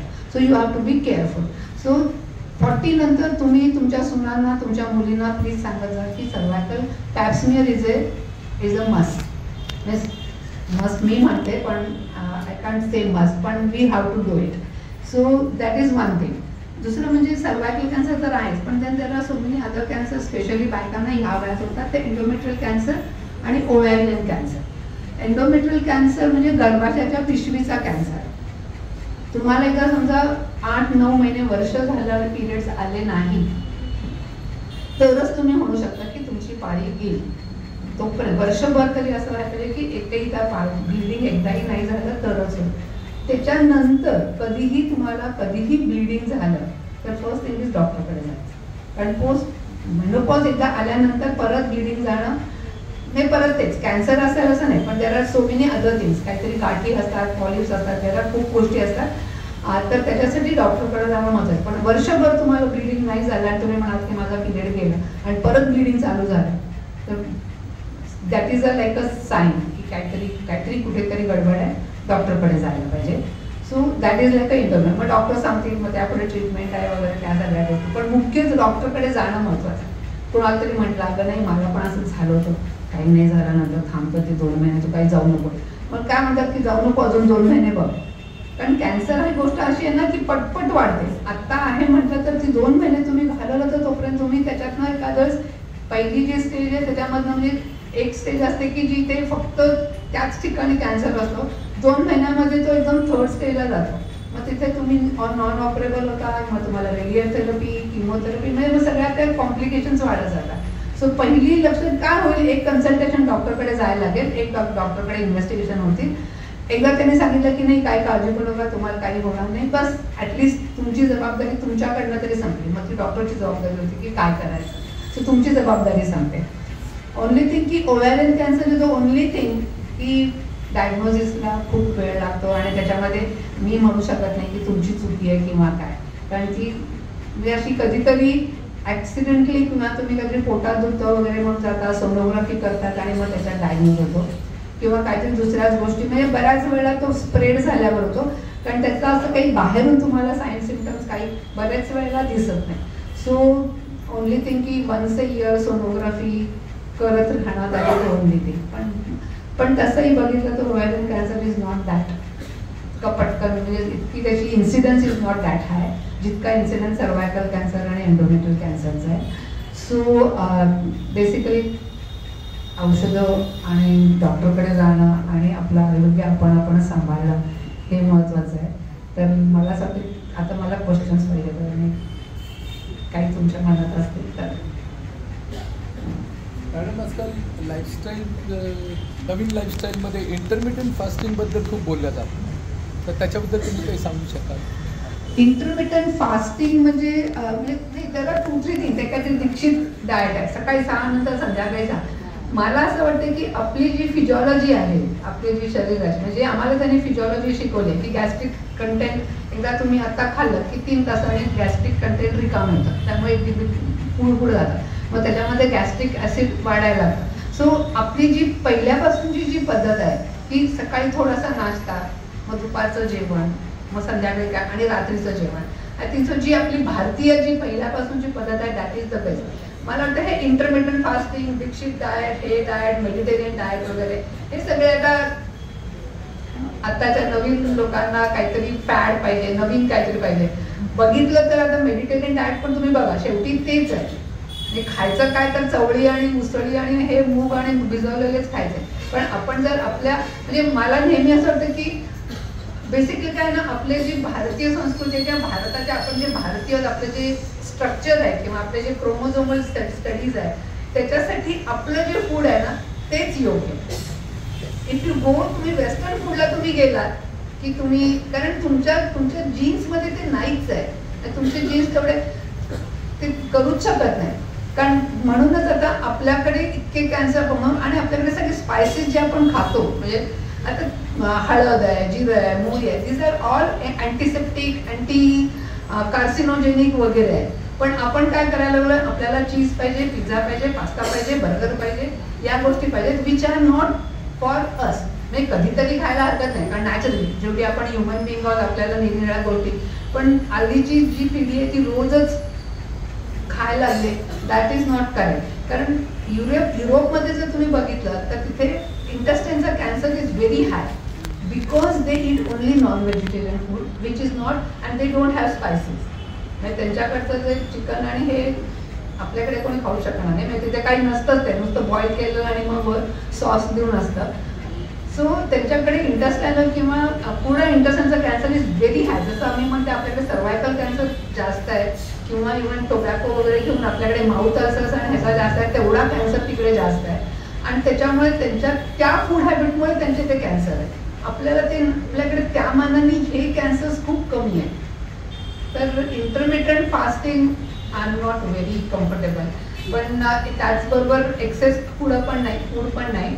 पण आणि आपल्याकडे म्हणजे भारतीय पद्धत पण म्हणजे आपल्याकडे एखादं संकष्टी असते जेव्हा आपण, so that fasting is enough. किंवा आपण एक शनिवार करतो एखादा दिवस, पण तुमचं काय होतं, तुमची फिजिओलॉजी चेंज होते स्पेशली ते दक्षिण सकाळी आणि संध्याकाळी. सो आणि स्पेशली जेव्हा तुम्ही काम करता, आता तुमची जर मी सकाळी 7ला खाल्लं आणि मी जर खूप काम केलं तर माझी शुगर डेफिनेटली कमी होईल. So I will not be able to concentrate on my work. So मला थोड्या वेळाने 4 तासाने माझी शुगर मला थोडी तरी मिळायलाच पाहिजे. Basically sugar is good for our brain, आणि जर माझं ब्रेन चाललं नाही तर then I may do something wrong. So आता जे ते डाएट्स कुणाला ठीक आहेत की those who are really obese आणि त्यांना खरंच ड्रास्टिकली चेंज करायचं त्यांच्यासाठी ठीक आहे. पण जर माझ्याकडे तिथे कोणी एवढं कोणी काही आहे तर मग मला ते सगळ्यांनी आपापलं व्यवस्थित जेवण व्यवस्थित खा. I think I am that type की व्यवस्थित खा, व्यवस्थित राहा आणि मजेत राहा. पण जे तुम्ही खाता त्याच्यामध्ये पण नाही तर सकाळी आता खायचं आपल्याला, काय रात्री खायचं नाही म्हणजे आपल्याला 4 तास मिळणार नाही म्हणून आत्ता खायचं. That is also gives you lot of other dopamine सारखे किंवा अदर हॉर्मोन्स चेंजेस. पण तेच आपल्याला माहिती आहे की नाही आपण आता थोडं खाल्लं तरी आहे, 1 वाजता आपल्याला जेवायचंच आहे. So don't eat, we will not eat that much. आता सकाळी एकदम बघा जेवायचं आणि मग रात्री मग सारखं कधी तर रात्र होते आणि कधी तर मी खायला बसतो. दॅट म्हणजे बिकॉज ऑफ दॅट आपले बाकीचे जे शरीरातले जे हॉर्मोन्स किंवा जे एन्झाईम्स आहेत that harms you. So I think so I am not very happy. म्हणजे मी नाही आहे, I don't know, might be your देणार सायंटिफिक रिझन्स असतील काही असेल, पण मला जर विचारलं तर मी खाऊन घेईल.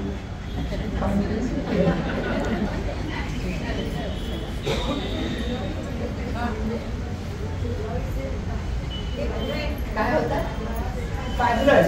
नाही, फायब्रॉइड ही ती कशामुळे होत नाही, ती होते.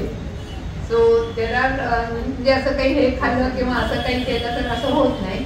फायब्रॉइड म्हणजे जसं आता आपल्याकडे इथे कुठेतरी गाठ येते, लायपोमा येतो, तसं ते युट्रसवर होतात. संपूर्ण जर तुम्ही इन्सिडेंट बघितलं तर साधारणपणे 20 ते 30 लेडीजना फायब्रॉइड असतात. दे आर अनडायग्नोज, म्हणजे बऱ्याच वेळा ते डायग्नोज होत नाही. आणि another part is fibroid 99.9% cancer होत नाही. दे आर व्हेरी बिनाइन, काही होत नाही. त्याच्यामुळे जर काही तुमचे प्रॉब्लेम्स असतील तर आपल्याला ते काढायला लागतात, दॅट इज 100%. पण त्याच्यामुळे प्रॉब्लेम होत असतील तर काही वेळा तुमच्याकडे 3-4 सेंटीमीटरचा फायब्रॉइड तुमच्या युट्रसमध्ये असेल, तुम्हाला जर काही होत नसेल तर त्याला हातही नाही लावायचा, बसू दे त्याला, तो तुमच्याबरोबर आहे, तुमच्याबरोबरच आहे. पण तुमच्याबरोबर जर त्यांनी प्रॉब्लेम होत असतील तर येस, पण म्हणजे basically they are not carcinogenic, त्याच्यामध्ये 99.9% होत नाही. पण बरेच वेळेला बेसिकली ते सांगतात तुम्ही आता याला जाता सोनोग्राफी, आता सोनोग्राफी तर प्रत्येक डॉक्टरकडे गेलं की पहिल्यांदा सोनोग्राफी दिली जाते आणि मग त्याच्यामध्ये ती फायब्रॉइड येतं. मग ते येतात, मॅडम आमच्या ह्याच्या गर्भाच्या पिशवीला गाठ आहे, काय करायचं? प्रत्येक गाठीला काही करायलाच पाहिजे असं काही नाही आहे. इट इज नॉट की गाठ आली की काढून टाका, ते काही जे आपल्याला नको आहे हे काढून टाकासारखी गोष्ट नाही आहे. जिथे प्रॉब्लेम आहे, तुम्हाला समजा ब्लिडिंग खूप हेवी होत आहे किंवा त्याचा आकार खूप मोठा आहे की ज्याच्यामुळे तुमच्या किडनीजवर प्रेशर येत आहे किंवा ब्लॅडरवर प्रेशर येत आहे, असे काही प्रॉब्लेम्स असतील तरच ठेवायचे. काही वेळा अगदी 4-5 सेंटीमीटरचे फायब्रॉइड पण आम्ही हातही नाही लावत, बसू दे त्यांना त्यांच्या तिथे, त्यांना तिथे बसू दे, आपण आपल्याकडे बसू. फायब्रॉइड आणि त्याला इटिओलॉजी काही नाही.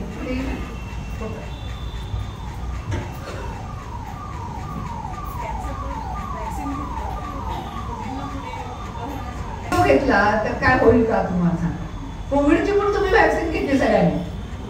दिस इज अ मिथ. हे काय होते, नवीन काही आलं की मग लोक नाही ते कॅन्सर होतं, म्हणजे जसं हे दिलं इंजेक्शन की मग तुम्हाला इन्फर्टिलिटी होते वगैरे, काहीही होत नाही. दिस इज जस्ट अ व्हॅक्सिन जे तुम्ही 100 व्हॅक्सिन देता. तुम्ही पोलिओ देता, नंतर आता तर काय मेनिंगोकोकल आहे, इन्फ्लुएन्झा आहे, 1000 प्रकारची इव्हन त्या व्हॅक्सिननी काही नाही. Vaccine is a protecting. This are the antibodies which that व्हायरससाठी त्या अँटीबॉडीज तयार होतात तुमच्या ह्याच्यामध्ये. व्हॅक्सिन घेतल्यावर तुमच्या मुलींच्या, माझ्याकडे परवाच एक पेशंट आली होती, आम्ही शाळेमध्ये एक व्हॅक्सिनचा हे केला होता, तिला व्हॅक्सिन दिलं, मग ती 1.5-1.5 महिना तुम्ही व्हॅक्सिन दिलं होतं ना, त्यानंतर आता तिला खूप पिरियड यायला लागला. ती म्हटलं व्हॅक्सिनचा तुला काही संबंध आहे? व्हॅक्सिन देऊन 1.5 महिना झाला. व्हॅक्सिननी काहीही होत नाही. व्हॅक्सिन जशी बाकीची व्हॅक्सिन आहे तसंच व्हॅक्सिन आहे, पण त्याच्यामुळे तुम्हाला 99% तुम्हाला सेफ्टी आहे. सो इन्फर्टिलिटी, पिरियड्स बंद होणं, पिरियड जास्त येणं, पिरियडमध्ये काही प्रॉब्लेम होणं, काहीही संबंधच नाही त्याचा, काही संबंध नाही. काही आता हे स्पेशली काय झालंय, सर्वायकल कॅन्सरचं व्हॅक्सिन नवीन आल्यापासून ते सगळे मिक्स खूप आहे आणि नॅचरली कोणतरी म्हणतं की असं होतं तसं नाही, काही नाही. म्हणजे इव्हन बेसिकली काय आहे, हे व्हॅक्सिन मुलींना द्यायचं तर ते इट शुड बी म्हणजे theoretically it should be given before her first intercourse. That is the main thing. कारण व्हॅक्सिन हा जे SPV व्हॅक्सिन व्हायरस आहे, इट स्प्रेड्स व्हाया इंटरकोर्स. म्हणून ते व्हायच्या आधी व्हॅक्सिन दिलं तर, कारण काय झालं सांगते आता बेसिकली आपण आता आपली ही सगळी पिढी खूप जुनी आहे, प्रश्नच नाही. पण आताची नवीन पिढी जर बघितली तर त्यांचे बॉयफ्रेंड्स, आणि आज आहे तो 4 महिन्याने बदलतो, दुसरा बॉयफ्रेंड असतो, तिसरा 4 महिन्याने तिसरा असतो. त्यांचे किती बॉयफ्रेंड असतात आणि ते, आणि आता नवीन ते लिव्ह इन रिलेशनशिप वगैरे वगैरे हे सगळं वाढायला लागल्यामुळं हा कॅन्सर आणि ह्याचं. कारण मग ते जितके तुम्हाला पार्टनर जास्त तेवढं सर्वायकल कॅन्सर आणि एंड्रोजन कॅन्सरचे त्याचे चान्सेस वाढत जातात. सो म्हणून basically it is first intercourse. पण आम्ही आता असं कोणाला सांगू शकत नाही की फर्स्ट इंटरकोर्स झाला. सो 9-14 मध्ये युजली 14 पर्यंत आपल्याकडच्या मुली तरी व्यवस्थित असतात. सो 9 to 14 इज द आपल्याकडे ठेवले की त्याच्या आधी, पण तोपर्यंत आपल्या मुली आपल्या ताब्यात असतात असं धरून चालायचं. पण म्हणून ते 9 to 14 पर्यंत त्याचा आणि त्याचं असं काहीच नाही.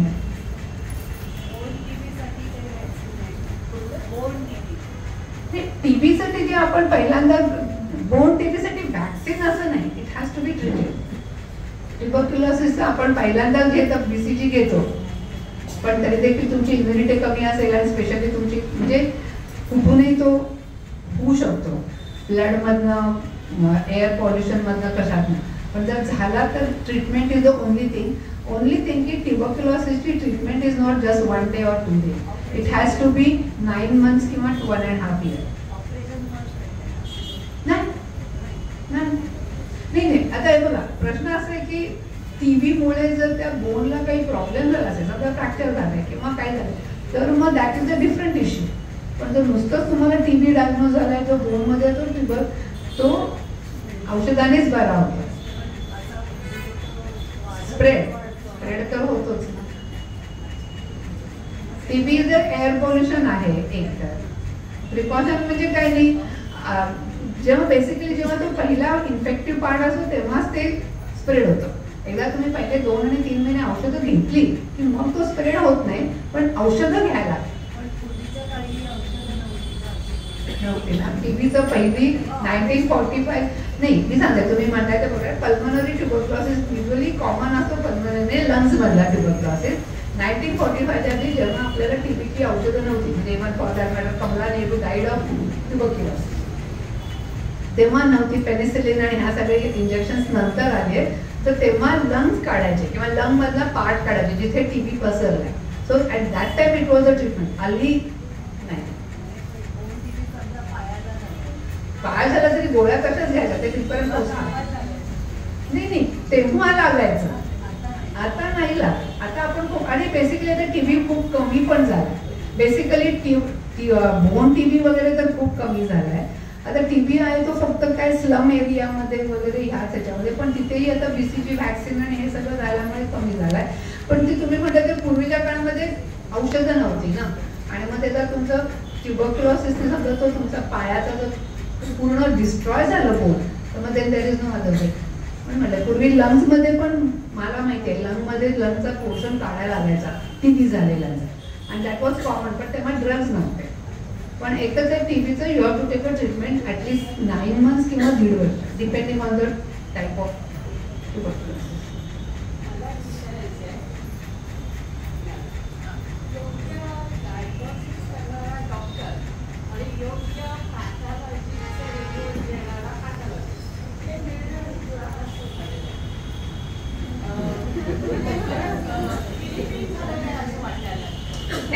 बेसिकली काय झालं सांगते.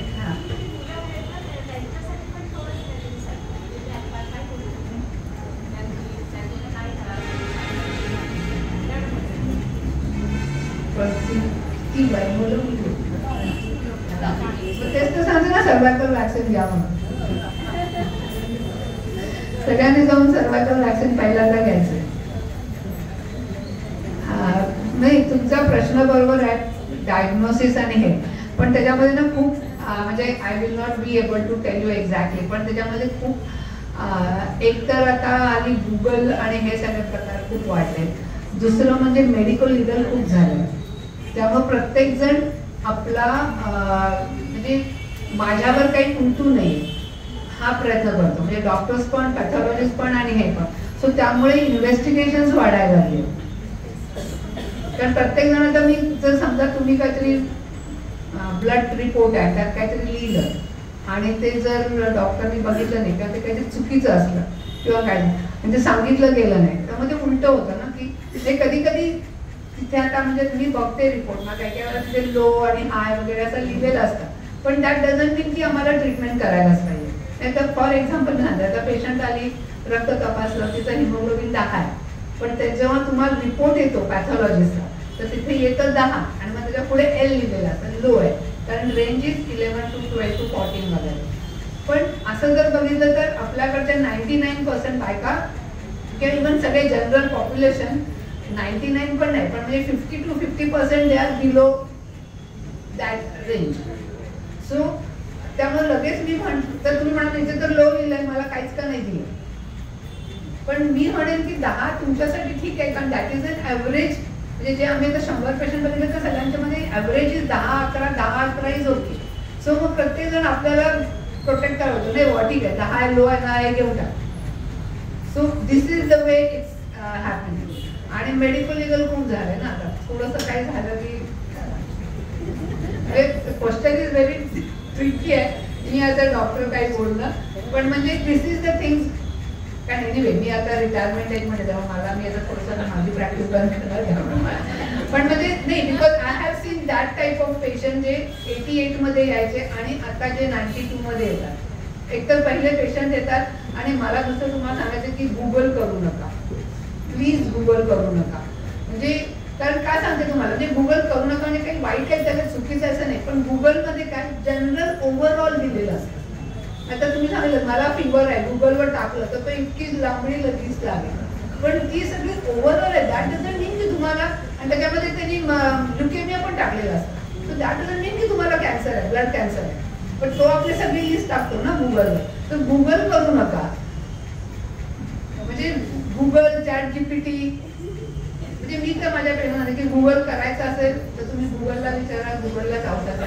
कारण गुगल बेसिकली म्हणजे त्यांची इन्फॉर्मेशन ठीक आहे, बरोबर आहे, नाही असं नाही आहे, पण it is for all the population जर घेतलं तर आहे. पण we are treating you as a person, तर प्रत्येक पर्सन सेपरेट असं ना, प्रत्येक पर्सनच्या नुसतं तुम्ही नुसतं फिवर आहे म्हटलं तर तिथे 100 येतील. I can't go on deleting की बरं हा फिवर नाही, डेंग्यू नाही, चिकनगुन्या नाही, टायफॉइड नाही, शेवट मग शेवटी ल्युकेमिया येतो. I can't go on doing all investigation for that. So गुगलमध्येच राहू दे. बाकीच्या इन्फॉर्मेशनसाठी खूप चांगलं आहे, पण मेडिकलसाठी Google is not the right way. कारण कुठलीही आम्ही औषधं जरी लिहून दिली ना तर पहिले लोक जाऊन घरी गुगल करतात, मॅडम पण हे औषध ह्याच्यासाठी आहे, तुम्ही ह्याच्यासाठी का दिलं? अरे एकच औषध, मी as a doctor we know ना की एकच औषध आम्ही दुसऱ्या गोष्टींसाठी पण वापरू शकतो. असं नाही की हे औषध ह्यालाच वापरायला पाहिजे. पण मग त्यांनी दिलंय त्याच्यामध्ये तुझं डोकं दुखेल, आता डोकं साईड इफेक्ट तर प्रत्येक गोळीला आहे, प्रत्येक गोळीला, प्रत्येक कुठल्याही औषधाला साईड इफेक्ट आहे, पण ते होतातच असं नाही ना. पण गुगलमध्ये सगळं लिहिलेलं असतं तुम्हाला, मग ते दिले, ही गोळी घेतली मग मी असं झालं. सो डॉक्टरवर विश्वास ठेवा ना. आम्ही शिकलोय, आम्ही इतकी 8-10 वर्ष हॉस्पिटलमध्ये सगळं केलंय, तर उगाच थोडंच असतं. सो थोडेफार तुम्ही गुगलला क्वेश्चन विचारायला ठीक आहे, पण ऍटलिस्ट ते डॉक्टरांशी बोलताना तरी गुगल नका सांगू की गुगलवर असं सांगितलं तर म्हणून. बऱ्याच वेळा आता मॅडम ही गोळी तर तुम्ही दिली, पण ही तर पाळी येण्यासाठी आहे ना, डॉक्टर त्या गुगलमध्ये असं लिहिलंय. अरे पण म्हटलं माहिती नाही, पण ती गोळी मला माहिती ना दुसऱ्या कशाला वापरता येते, ती गोळी त्यालाच वापरायची असं तुला कोणी सांगितलं. सो त्या गोष्टी थोड्याशा होत्या.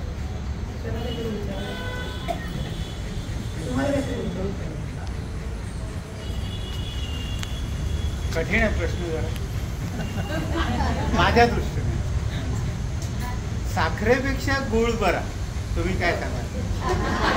नाही, बेसिकली साखरेपेक्षा गुळ बरा एवढ्यासाठी तर म्हणजे तुम्ही जर बघितलं तेव्हा ऊसाचा रस काढला जातो, पहिल्यांदा गुळ तयार होतो आणि मग साखर होते. सो साखर इज मोर रिफाईंड, म्हणून गुळ बरा. So sugar wise and everything is same, पण ती दॅट इज मोर रिफाईंड. आणि मग ती बेसिकली ती स्क्वेअर करायला हे करायला त्याला सम अदर केमिकल्स आणि ती तशीच राहायला जी वापरले जातात ती गुळामध्ये येत नाही. गुळ कसं आपल्या त्या कायलीमध्ये होऊन गुळ तयार होतो आणि त्याच्यातही थोडा, पण काही काही ठिकाणी आपल्याकडे आता कोल्हापूर सारख्या ठिकाणी गेला तर तुम्हाला प्युअर त्याच्यामध्ये काही केमिकल्स नाही घातलेले असाही गुळ मिळतो. आता त्यांना केमिकल्स घालतात कारण इट इज अ प्रिझर्वेटिव्ह, कारण त्याच्यामुळे आपल्याला थोडा दिवस तो ठेवायला पाहिजे म्हणून. पण डेफिनेटली साखरेवर that is the only reason. Basic ऊसच आहे पण ही मोर रिफाईंड आहे म्हणून. आणि गुळाला बिकॉज ती पहिला असल्यामुळे त्याच्यात जास्त गोडवा आहे साखरेपेक्षा. म्हणजे तुम्ही जेवढी साखर घाला त्याच्यापेक्षा कमी गुळ तुम्हाला गुळ लागतो. आणि तुम्ही जर भाज्यामध्ये साखर घातली तर शेवटी ती कॅरामलाइजच होते. त्यामुळे मग आधी गुळ घातला तर दॅट इज. आणि डेफिनेटली टेस्ट वाईज करतात त्याला पुढे केमिकल करून ते क्रिस्टल पाडण्यासाठी जे काही करतात प्रोसेस त्याच्याऐवजी म्हणून गुळ मग गुळ चांगला.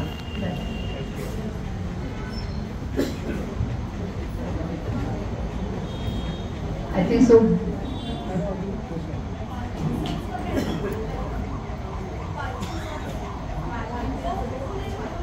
Parkinson is basically it is a disease of neurological disorder आणि त्याच्यामध्ये बेसिकली ब्रेनचे न्यूरॉन्स आहेत ते गेट डिजनरेटेड. सो आणि त्याच्यासाठी डोपामिन नावाचं एन्झाईम आहे, ते जर कमी झालं तर पार्किन्सन होऊ शकतो. पार्किन्सनसाठी ॲज सच स्पेसिफिक ट्रीटमेंट काही नाही आहे. It is only symptomatic, therapeutic आणि एव्हरीथिंग. होऊ नये म्हणूनच मी सांगितलं ना तुम्हाला, यू बी ऍक्टिव्ह. तुमचे डोकं नीट ठेवलं तर काहीच नाही. त्याच्यासाठी म्हणजे even you go on doing sudoku म्हणजे मॅथ्स, म्हणजे यांचं मॅथ्स चांगलं आहे किंवा कोडी आहेत आपली मराठी शब्द कोडी वगैरे असतात. बेसिकली जितकं तुम्ही कुठलीही म्हणजे शरीराचा कुठलाही पार्ट ह्याच्यापासून तुम्ही जितका ऍक्टिव्ह ठेवाल तेवढा तो जास्त चालेल. सो म्हणजे आणि असं नाही की तुम्ही ऍक्टिव्ह आहे मग तुम्हाला पार्किन्सन होणार नाही असं नाही, पण दॅट इज एक्झॅक्ट कॉज माहीत नाही. पण basically it is a neuron degenerate व्हायला. So dopamine is the only drug. पण तुम्हाला थोडंसं ते, पण that happens mostly at the very late age, 65-70. Very it start very म्हणजे लवकर कमी वेळात हे होतं. आणि पार्किन्सनमध्ये अजून that is one thing is dementia. Specially ह्या वयामध्ये आपल्याला एक डिमेन्शिया होतो, विसरायला होतात गोष्टी. So you go on writing it down. कारण कधी कधी आपण जातो खोलीत आणि लक्षात येतं की अरे आपण का आलो होतो म्हणजे असं होतं. आणि मग तर आपल्याला एवढं कसं विसरतो आपण. So this is normal. You don't have to panic की अरे मी असं कसं विसरतो. कारण वयाप्रमाणे ते थोडेसे आपले सगळे बॉडीचे प्रत्येक सेल डिजनरेट व्हायला लागतो. So that is the reason. तुम्ही ऍक्टिव्ह राहिला तर तुमच्या लक्षात राहतील गोष्टी. बोलत राहिलात काय होतं, तुम्ही वय वाढलं की मग कमी बोलायला लागता वगैरे. तर बायकांना सांगायची गरज स्पेशली बोलतात, कमी बोलतात. So go on talking. जितकं तुम्ही बोलत राहा हे करत राहा तेवढं तुमचं ब्रेन राहतं आणि मग त्याच्यामध्ये डोपामिन लेवल्स वाढतात. आणि dopamine level is one thing which prevent थोडंसं पार्किन्सनिझमचं, पण you can prevent it. It is not a genetic also. पण त्याच्याबरोबर काय होतं, त्याची basically it is a shuffle, get shuffle होतं, डिमेन्शिया वाढायला लागतो. आणि worst thing of Parkinson then Alzheimer होतं, which is the worst condition. So म्हणून जितकं तुम्ही ॲक्टिव्ह राहाल ह्या वयामध्ये तेवढं. कारण आत्तापर्यंत आपण ॲक्टिव्ह असतो, आत्तापर्यंत आपल्याकडे खूप विचार असतात. पण हे याच्यानंतर आता सगळेजण, आणि आता काय झालंय सगळी मुलं सेपरेट होतात, मग आपण दोघंच नवरा बायको किंवा एकटेच राहतो, मग ऑटोमॅटिकली बोलणं कमी, सगळं कमी कमी कमी व्हायला लागतं आणि मग हे सगळे प्रॉब्लेम्स होतात. तर म्हणून ती पूर्वीची भारतीय पद्धत होती जी एकत्र कुटुंब पद्धती होती ती दॅट वॉज द बेस्ट. आणि आपलं आता असं झालं की वी आर गोईंग वेस्टर्न आहे आणि western people they are coming towards अस. आणि त्यांच्याकडे आता उलट आता असं व्हायला लागलं की आई वडिलांना ते घेऊन घरी, म्हणजे there R both ways, financially also. आणि त्यांना लक्षात यायला लागले की बेसिकली देर फायनान्शियली ऑल्सो, कारण का बेबी सिटरला ठेवणं इज व्हेरी एक्सपेन्सिव्ह. त्यामुळे आई वडिलांच्या पण म्हणजे ऍटलिस्ट ते are bringing their parents home आणि त्याच्याबरोबर राहिले. पण आपल्याकडे ते होतच, आपणच जरा थोडस दूर व्हायला लागलो ते थोडंसं. सो मग आणि दुसरं म्हणजे कुठल्याही ठिकाणी समारंभात बोलवलं की जायचंच, बोलावणं आलं की लगेच जायचं. कारण मला असं वाटतं की that is the only time म्हणजे लग्न कार्य आणि डेथ वगैरे काय झालं की तिथेच फक्त लोक भेटतात, बाकी कुठेही भेटणार नाही. तर नुसतं व्हॉट्सअप किंवा गप्पा होतात. त्यामुळे लग्नाचं कुणाचंही आमंत्रण आलं की जायचं. म्हणजे तुम्ही तुमचे म्हणजे बोलणं चालणं होतं, गप्पा होतात, तुमचे देवाणघेवाण होते तुमच्या ह्याच्यामध्ये आणि you remain active. So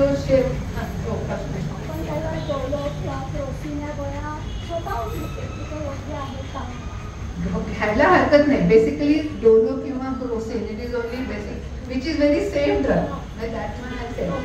Dolo पण बेसिकली इज अ पॅरासिटामॉल म्हणजे ॲस्पिरिन सारखं आहे. फक्त एकच आहे, डोलोमध्ये डोस जास्त आहे, ते 650 आहे. क्रोसिन घेतलं तर डोस इज 500. तो बेस्ट थिंग इज 500. पण ते का मध्ये डोलो फेमस झालं, ते कोविडमुळे काहीतरी झालं आणि ते फेमस झालं, डोलो खूप झालंय. सो डोलो नाही, usually best thing is crocin किंवा पॅरासिटामॉल होते किंवा अजूनही काही नावं असतील. Because the dose is 500. Only my thing is don't make a habit of taking.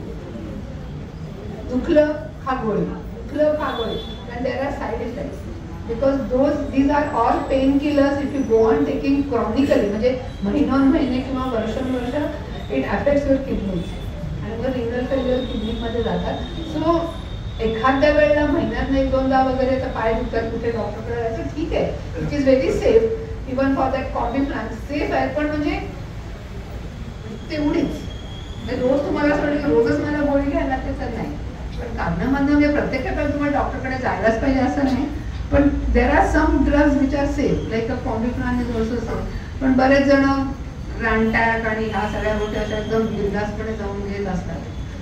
पण म्हणजे प्रत्येक गोष्टीचा साईड इफेक्ट्स आहे. सो अनलेस अँड म्हणजे मी तर नेहमी म्हणते की गोळ्यांमध्ये पैसे घालण्यापेक्षा तर तुम्ही लाईफस्टाईल तुमची बदलली तुम्हाला गोळ्या कमी. रॅन्टॅक ऍसिडिटीसाठी लोकांना सगळ्यांना माहिती आहे.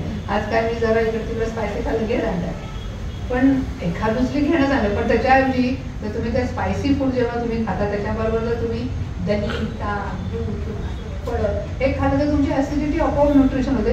रॅन्टॅकच्या एका गोळीमध्ये तुम्हाला 1 डझन केळी येतात. सो म्हणजे ड्रग्सचा उपयोग त्याचप्रमाणे करावा, जिथे करायला पाहिजे तिथे करावा आणि कंटिन्युअस जर असेल खूप दिवस असेल तर नाही. आजनं एखाद्या दिवशी घ्यायला काय. अनदर थिंग की जेंट्स लोकांना स्मोकिंग बॅन. तेच मी तुम्हाला की दिस इज ऑल मिथ्स आहे. नाही बेसिकली सांगते भाकरी आणि पोळीमध्ये डिफरन्स आहे. कारण भाकरीमध्ये तुम्हाला हाय फायबर मिळतात, पोळीमध्ये तेवढे मिळत नाही. सो भाकरी ज्वारी ही पचायला हलकी असते थोडीशी. सो पण भाकरी आणि ज्वारी डायबेटीसचा काही संबंध आहे. दॅट्स व्हॉट ना. पोळीमध्ये तुम्हाला मोर कॅलरीज मिळतात, तुम्हाला लेस कॅलरीज पाहिजे. डायबेटीसमध्ये तुम्हाला कॅलरीज बर्न करायचे, त्यामुळे भाकरी खा. आणि ते देखील मग तांदळाची भाकरी नाही होतं, मग तुम्हाला खायची तर ज्वारी किंवा बाजरीची भाकरी खायला पाहिजे. आणि भात खाऊ नये. म्हणजे आता बेसिकली तुम्ही ते किलोनी भात खा, तुम्ही खाणार एवढासा भात, पण तुम्ही खा भात पण तुम्ही बर्न करा ना. बेसिकली हे तुम्ही खा आणि बर्न करा की तुमचं डायबेटीस नॉर्मल नाही.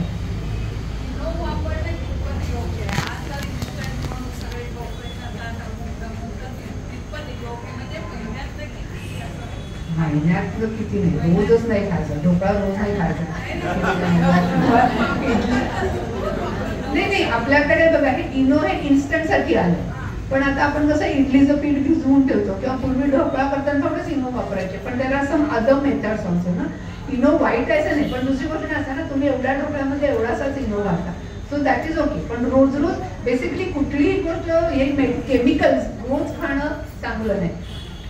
शेवटी माणूस आहे, खायला तर आहेच, खायला तर पाहिजेच आहे, चांगलं पण खायला पाहिजे. पण प्रमाणात खाल्लं तर काही नाही. इनोनी काही होत. उलट इनो म्हणजे इट इज अ ॲपेटायझर सारखं आहे. माहिती त्याने तुमचे गॅस आणि हे होतात. आणि इनो किती घालता, एवढासा तर घालतो आपण ढोकळा करताना, काहीच प्रॉब्लेम नाही, काहीच नाही.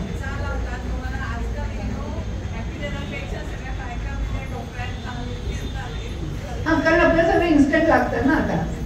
आता सकाळी एकदम फरमाईश येते, आज संध्याकाळी ढोकळा पाहिजे, मग आता काय करणार.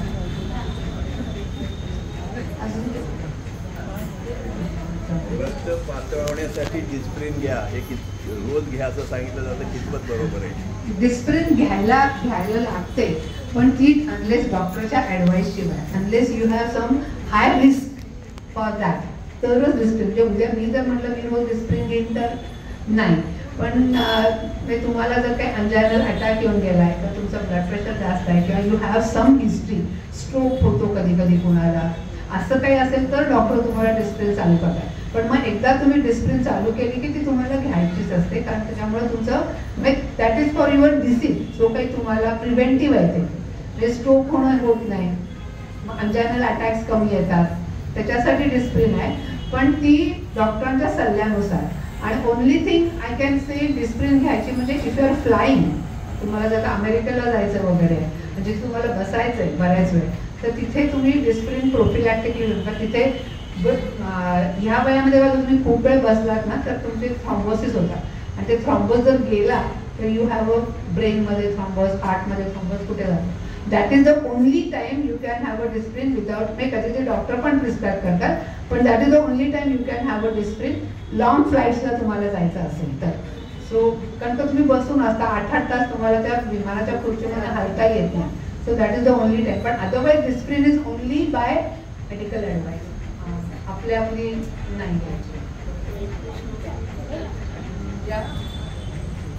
सर, पेशंटला आफ्टर सर्जरी किंवा ॲलोपॅथिक बाकी ट्रीटमेंट जे केमोथेरपी किंवा रेडिएशन या स्टेजमध्ये किंवा नंतर post surgery any supportive ayurvedic treatment, is it advisable, it is recommended or it is against your allopathy? नाही, बेसिकली मी ॲलोपॅथी शिकली आहे, त्यामुळे मला आयुर्वेदिक आणि आयुर्वेदामध्ये मला माहिती आहे there are so many things, पण unless that consultant tells you की this is good for, even त्यामध्ये होमिओपॅथिक पण आहे, म्हणजे होमिओपॅथी पण आहे, पण ते that you have to consult that doctor. कारण आय कांट से की ह्याला कॅन्सर आहे हे सगळं झालं तर तुम्ही आयुर्वेदिक चालू करा, कारण मला माहिती नाही की त्या जे काही औषध द्यायचं आहे त्याच्यामधले ड्रग्स काय आहेत, किंवा त्याचे जे कंटेंट्स काय आहेत, त्याचं मेकॅनिझम ऑफ ॲक्शन किंवा त्याचे साईड इफेक्ट्स काय आहेत, किंवा ते कसं काम करतं सेलवर.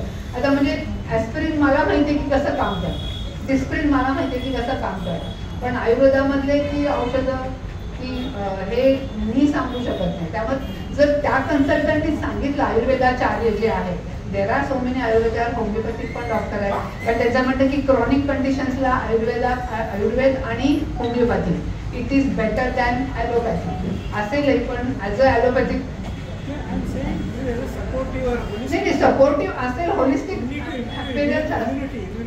इम्युनिटीसाठी आयुर्वेदिक आहे, पण त्याच वेळा इम्युनिटी मी फक्त म्हणेन की हनी घ्या, विच इज आयुर्वेदिक, किंवा आपले म्हणजे जिरं वगैरे हे सगळे जे अँटी कार्सिनोजेनिक ड्रग्ज आहेत, म्हणजे इव्हन जिरं आहे, आपलं हिंग आहे, हळद आहे, हे सगळे अँटी कार्सिनोजेनिक आहेत, तेवढं मी सांगू शकते. पण जर ते औषधामध्ये जे काही त्यांची भस्म आणि काय काय असतं त्याची मला ॲक्शन माहिती नाही, so I can't tell you कितपत आहे, किंवा म्हणजे माझ्याकडे येतात पेशंट की हे आयुर्वेदिक आहे, ते घ्यायला हरकत नाही, पण मला त्याच्यातली बेसिकली काय, we should know the side effect तर ठीक आहे, पण उद्या साईड इफेक्ट काय झालं तर आपल्याला माहिती पाहिजे की ह्या गोळीने हे होतं.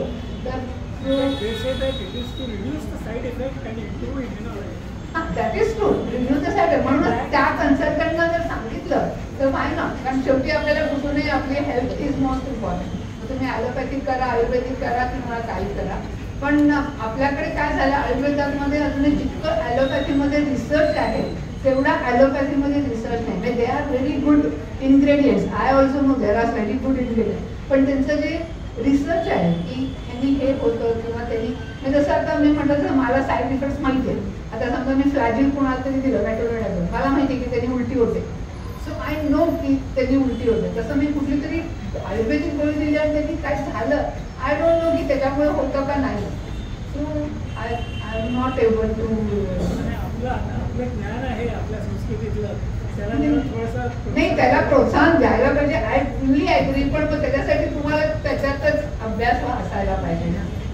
म्हणून म्हटलं की त्याच्यामध्ये जे आयुर्वेदाचार्य आहे त्यांनी जर सांगितलं तर काय व्हाय ना, आपल्याला शेवटी हेल्थ इज मोर इम्पॉर्टंट. आयुर्वेदात असं रिसर्चची आपल्याकडे रिसर्च पेपर करून आणि बेसिकली रिसर्च करायला तेवढा डेटा पाहिजे, तरच ते पुढे. Okay, I think so.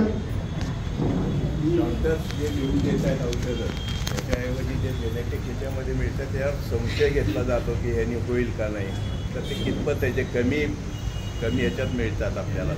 Generic नाही, बेसिकली काय सांगते तुम्हाला, काही म्हणजे there are some pharmaceutical company ज्या आहेत, ज्या व्हेरी वेल नोन कंपनीज आहेत, त्यांच्याकडे सगळं रिसर्च करून त्यांच्या लॅबोरेटरीज आणि दे आर व्हेरी वेल, म्हणजे गव्हर्नमेंटनी जे काही FDA वगैरे जे काही केलं त्याच्याप्रमाणे असतात. काही लॅबोरेटरीज आहेत, म्हणजे काही फार्मास्युटिकल कंपनी आहेत, दे आर नॉट रेकग्नाइज किंवा काय.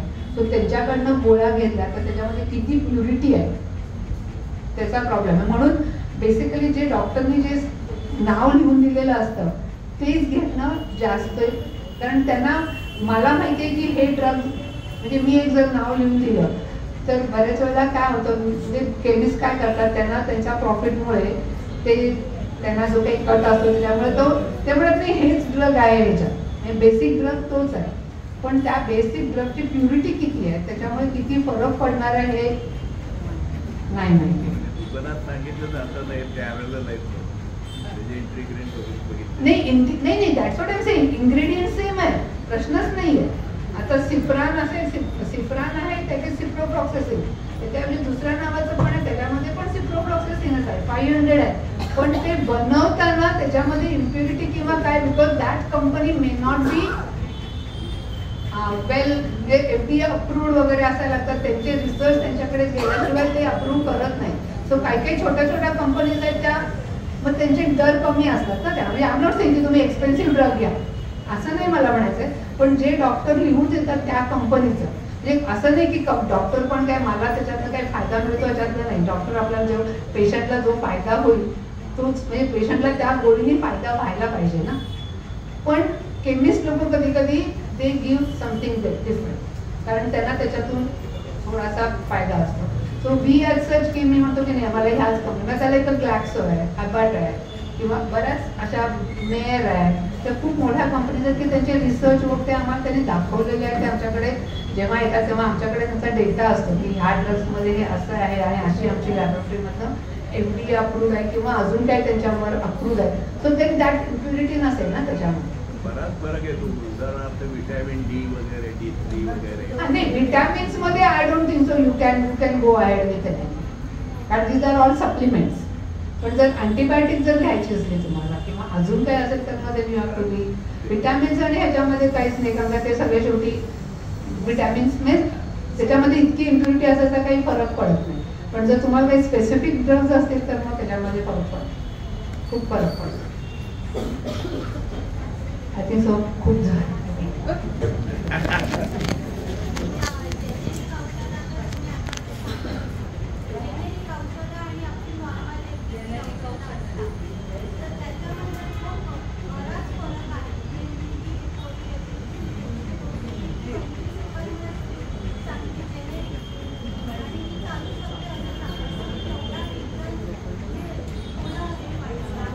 डिफरन्स बराच आहे, पण मला त्याच्यातलं इतकं फार्मसीमधलं I am not very confident. पण मी युजली जेनेरिक नाही घेऊन, म्हणजे युजली आम्ही सगळे जे आम्हाला माहिती आहेत तेच ड्रग्स देतो. सो हां, ते pharmaceutical company might be, I don't have any. तर त्या इतक्या ड्रगमध्ये म्हणजे आता काही जे स्टँडर्ड ड्रग्स आहेत त्यात खूप फरक नाही आहे. त्याच्यामध्ये काही म्हणजे कंपनीजमध्ये बघितलं जातं 10 रुपयाचा इकडे तिकडे असतो, खूप फरक मिळत नाही. म्हणजे आता माझ्याकडे पण आम्ही पेशंटला देतो, कधीतरी दुसरे घेऊन येतात ना, तर खूप फरक नाही की बऱ्याच वेळा बघते प्राईस काय आहे. पण जेनेरिकमध्ये मी कधी मला स्वतःचा असं काही फार एक्सपिरियन्स नाही. धन्यवाद. सगळ्यात शेवटी मला एवढं सांगायचं की सर्वे भवन्तु सुखिनः, सर्वे सन्तु निरामयाः.